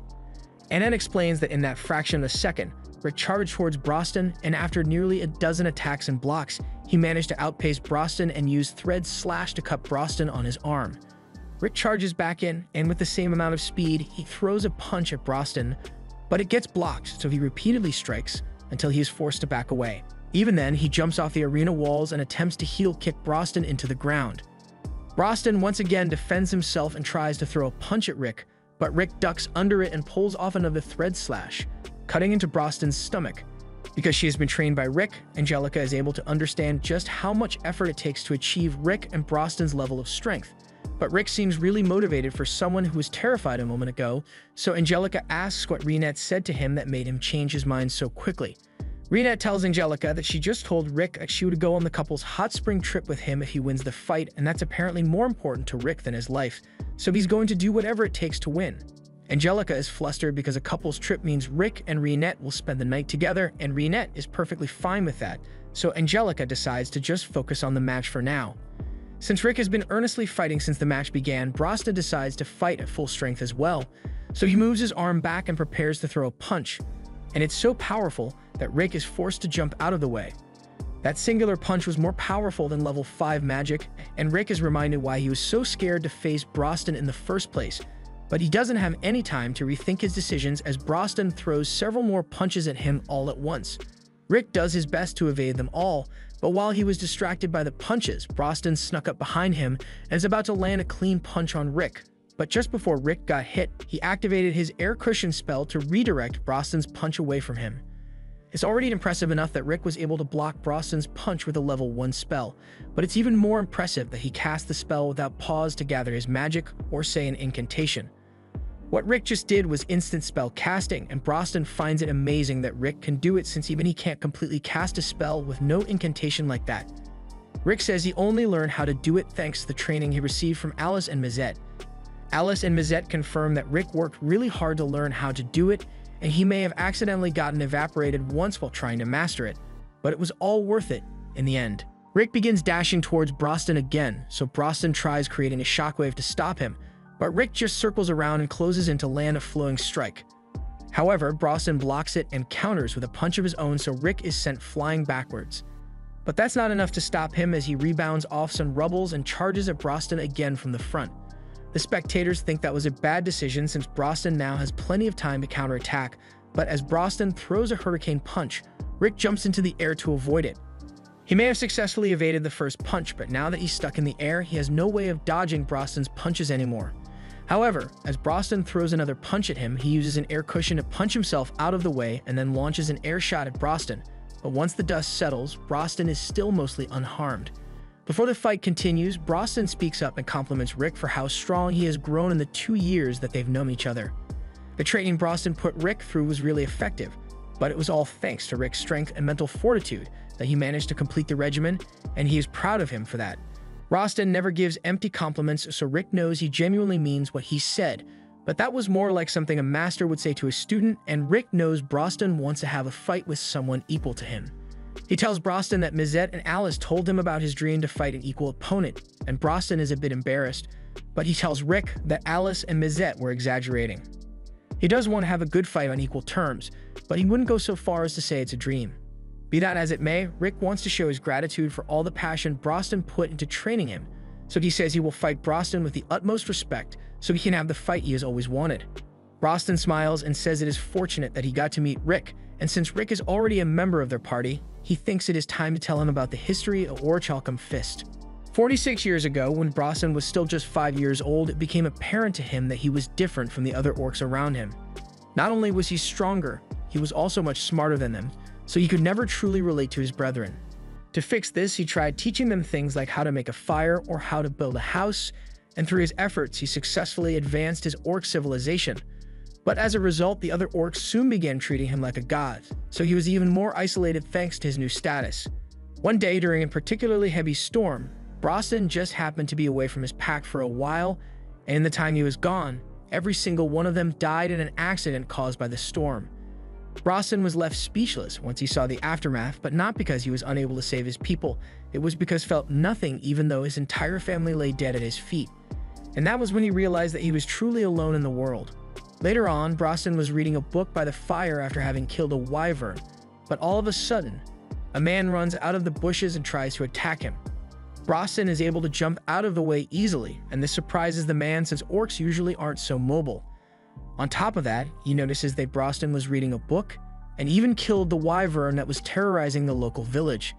The man is out here because he accepted a quest to exterminate the orcs that live in these woods, but Brosnan seems like a calm and reasonable orc, so he apologizes for the sudden attack. Brosnan says it's fine since he's used to humans attacking him, and the man finds Brosnan interesting, so he wants to have his seat with him and chat. After a long talk, the man now knows Brosnan's life story and how he's struggling with loneliness due to his outstanding capabilities. More than anything, Brosnan wants to be able to have a fight with someone who is just as strong as him, but he knows a dream like that is never going to come true. The man understands the feeling since there's a dream of his that he hasn't been able to make come true yet, and Brosnan is curious, so the man elaborates. He says he once fought alongside a hero named Yamato, although in this day and age he was more like a legend. Brosnan had actually read the book about the legends of Yamato a while ago, but the story is said to have taken place 200 years ago. The man is glad to hear Brosnan has read the book because it turns out that he's the one who wrote it in the first place, and everything described about the adventures of Yamato and his party is 100% true. That means the dream the man was talking about earlier involves defeating Kaiser Alcipiade, and that's quite the challenging goal, but it might bring Brosnan a step closer to meeting someone as strong as him. So he decides that he will make it his mission to defeat Kaiser Alcipiade as well. With that, the two formed the Orichalcum Fist Party, and as time went on, strong people began to join just as Brosnan had hoped. Each of them had their own particular strengths, but what Brosnan sought was a person he could have a good old-fashioned fistfight with, and none of them could do that for him. That's what drove him to develop a training plan to help them achieve the required level of strength. But Mazet took one look at it and told Brosnan that there's no one on Earth who could survive a training routine like that. Brosnan realized Mazet was right, so he gave up on his dream of having an equal fight, but right now, a man who can rival his strength is standing before him, and he couldn't be happier. Brosnan apologizes for interrupting their fight with his long story, but Rick starts reflecting on all the time he spent training with Brosnan. What Brosnan really wants is a fist fight, but so far, Rick has been fighting using thread slashes and air-shot magic. He recalls what Brosnan told him about the quarter thumbs-up tradition among orcs, and how it means you will abandon all attempts at defense or evasion to focus solely on trading blows. And though Rick may regret this later, he extends his hand to give Brosnan the quarter thumbs up. Brosnan is shocked when he sees this, and internally Rick is apologizing to both himself and Reinette because there's no chance he's going to win, so he won't be able to go to the hot spring with Reinette. Reinette doesn't seem to mind though, since she finds it sweet that Rick wants to make Brosnan's dream come true. Brosnan returns the quarter thumbs up, and both he and Rick throw full force punches at each other's faces. The force of their fight is so intense that it is starting to destroy the barrier around the arena, and it'd be terrible for everyone here if that happened. So Mazet asks Alice to help him out with a little bit of her magic. Alice happily agrees to give him a boost while he casts his spell, and once he is done, everyone in the arena has been teleported away so they don't get caught up in the chaos that is about to unfold. Although Mazet left Kerwin here since he is strong enough to handle any fallout, Kerwin runs over and asks what happened, so Mazet explains that he just sent all the people outside so Rick and Brosnan won't have to worry about causing fatalities. Soon after, the barrier around the arena shatters, and the force from Rick and Brosnan's punches have started creating mini explosions. In terms of number, Rick has landed more punches, but in terms of power, Brosnan's punches are several levels stronger than Rick's are, and it's starting to show since Rick is suffering a lot more damage than Brosnan is. Rick lands another punch, but immediately after he gets knocked back by a punch from Brosnan, and he does a backflip into a faceplant because of it. As he struggles to get back to his feet, Rick thinks back to his training and he refuses to let this fight end like this. He charges at Brosnan again with a punch, and Brosnan counters with a punch of his own, so the fight continues. They both connect with each other's faces, and Brosnan is starting to really enjoy this, so he punches Rick into the wall and accidentally destroyed a section of the stadium. It looks like Rick is down for the count after that one, and he can barely find the strength to move anymore. He did pretty well considering the fact that he was up against Brosnan, so he believes he can go home and rest now since Brosnan is probably satisfied. However, as he looks over at Brosnan, he looks like he wants to keep going. However, Rick's body is so badly injured that he can only manage to move a finger. Angelica thinks there's no way Rick can keep going after suffering an injury like that, But the others tell her that Rick isn't done yet because they've seen him in action before and he has a lot more left in the tank. For Brosnan, this is just a fist fight, and Rick knows he isn't strong enough yet to call himself an equal. But that just means he has to pour out everything he's got to show his gratitude to Brosnan. Rick clenches his fists and a red aura envelops his body as he activates his inborn skill. Brosnan is absolutely shocked since he never expected Rick to be able to use it, and it turns out that it was a little secret among the other members of the party. They helped give Rick special training without telling Brosnan, so now Rick is able to control his ability to an extent, and he knows what the conditions to activate it are. The activation condition is for Rick to be ready to exceed his limits against an opponent that is far stronger than him, and the energy used to activate it isn't magic or physical strength. It's the power of his will. From this moment onwards, Rick is truly an equal to Brosnan, so things are going to get a lot more interesting. Rick charges at Brosnan and delivers with a punch several times more powerful than before, and Brosnan counters again, but this time Rick isn't blown away and continues trading blows with him. As Brosnan is fighting, he realizes that he has been looking at things the wrong way this entire time. He thought having a fight with someone on his level would make him feel less lonely, but in truth, Brosnan hasn't been alone for a long time. He realizes now that he has friends who are willing to go a long way just to make him happy, and that means a lot to him. As the fight drags in, both Brosnan and Rick are beginning to run out of energy, so their fatigue is taking a toll on them.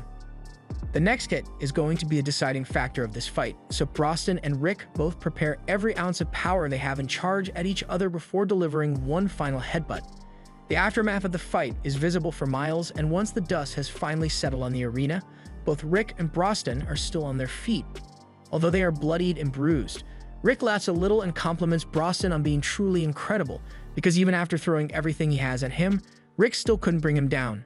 Rick then falls to the ground, but Brosnan tells him that he didn't lose since the only reason the fight ended like this was because Rick chose to honor Brosnan's dream of an equal fist fight, so he believes that if anyone is being declared the victor, then it would be Rick, and soon after, Brosnan collapses from exhaustion as well. A while later, Rick wakes up in the hospital and finds the champion's belt on his chest, with Rionette sitting beside him. Rick has been asleep for 3 days, so the others were starting to get worried he might not wake up. But then again, the last time he used his skill, he was asleep for a full week, so his training must have been really effective. Rick is glad he's alright, but he wonders why he has the champion's belt since he clearly remembers going down before Brosnan at the end of their fight. So that means Brosnan won. That may be true, but Brosnan says he thinks Rick was the true victor of that match, so he wants him to have the belt. Rick is happy to be acknowledged by Brosnan, but the fact of the matter is that Brosnan is like a Dark Souls boss, so he could have easily dropped a heal spell on himself and kept going with 2 more health bars. He may have held his ground against Brosnan during their fight, but if he weren't limited to just his fists, Rick knows he would have stood no chance. Brosnan reassures Rick that he is indeed strong, and he also thanks the others for everything they did to train Rick. They'd all try to deny any involvement, but Brosnan knows they did this for him. However, Rick on the other hand had no idea that this was their intention, so he is pretty surprised. Now that they got what they came here for, Brosnan takes the jewel out of the belt and asks Rionette to bring over the jewel that she made to replace the real one. As a finishing touch, Alice uses some of her magic to charge up the jewel in order to make it even harder to tell that it's fake, and Angelica is just going to pretend she didn't see any of this. Just then, Rick remembers something he was curious about, so he asks Brosnan about Reinhard, the man he met in his flashback. If Reinhard is the same guy from the 200-year-old legend, Rick is curious about how he's still alive after all this time. Brosnan doesn't know Reinhard's exact age, but he does know that Reinhard's inborn skill is what keeps him from aging too much. It's been a couple of years since Brosnan last saw Reinhard, so Rick wonders if Reinhard is on some kind of important mission. But in reality, he's just running away from his publisher because he is late on the deadline for one of his books. Later that night, Snake meets with Kerwin to tell him that both Rick and Brosnan have refused to become the new champions, and they've returned the belt, so Kerwin is the next in line to receive the title. However, Kerwin really doesn't like the idea of becoming a champion again, just because of some technicality. The next morning, everyone is getting ready to head home, and Rick accidentally packed a little too much food, so they bought a carriage to transport it all. Alice is sad that Angelica has to leave, but she promises that she will come to visit, especially since she wants Brosnan to train her. Rick is shocked after hearing that Angelica wants to train under Brosnan and asks if she wants to die. But by now, Angelica is well aware that she is going to have to die a few times if she wants to get stronger, and she's prepared to do whatever it takes. She intends to catch up to Rick someday and even surpass him, and Rick is excited to see how strong she will become by the next time they meet. Angelica asks if Rick intends to run back home, and he does, but it's almost 3,000 kilometers away, and Angelica doesn't believe he can make it that far. Rick says he ran when he came here in the first place, and it only took him 3 days, but even if that's the case, Angelica points out that the goods he bought are going to take several months to cross that distance by horse, so all the food will have gone bad by then. However, Alice tells her that it's not going to be a problem with a little magic, and Mizette then hits the horse with a dose of steroids magic, so that thing's going to be traveling faster than a rocket now. With everything set, Rick is about to get going, but Renette stops him and asks when they are going to go on their hot spring trip since they still haven't decided on a date. Rick is flustered, but he says he didn't win the match, so he can't accept such a wonderful reward even though he wants to. Mizette understands Rick's thought process since his fight with Broston was basically a tie, so he proposes a race back to the castle, and if Rick wins, he gets to go on the hot spring date with Renette, but if he loses, he has to do 100 times the training. Rick doesn't like the sound of that and tries to reduce the stakes to 10 times the training. But before he finishes speaking, Mizette and Broston have already begun running, and Rick follows them soon after because he wants to take Renette to the hot spring, and he really doesn't want to have to do 100 times the training. This was the final episode. Subscribe for more anime recaps.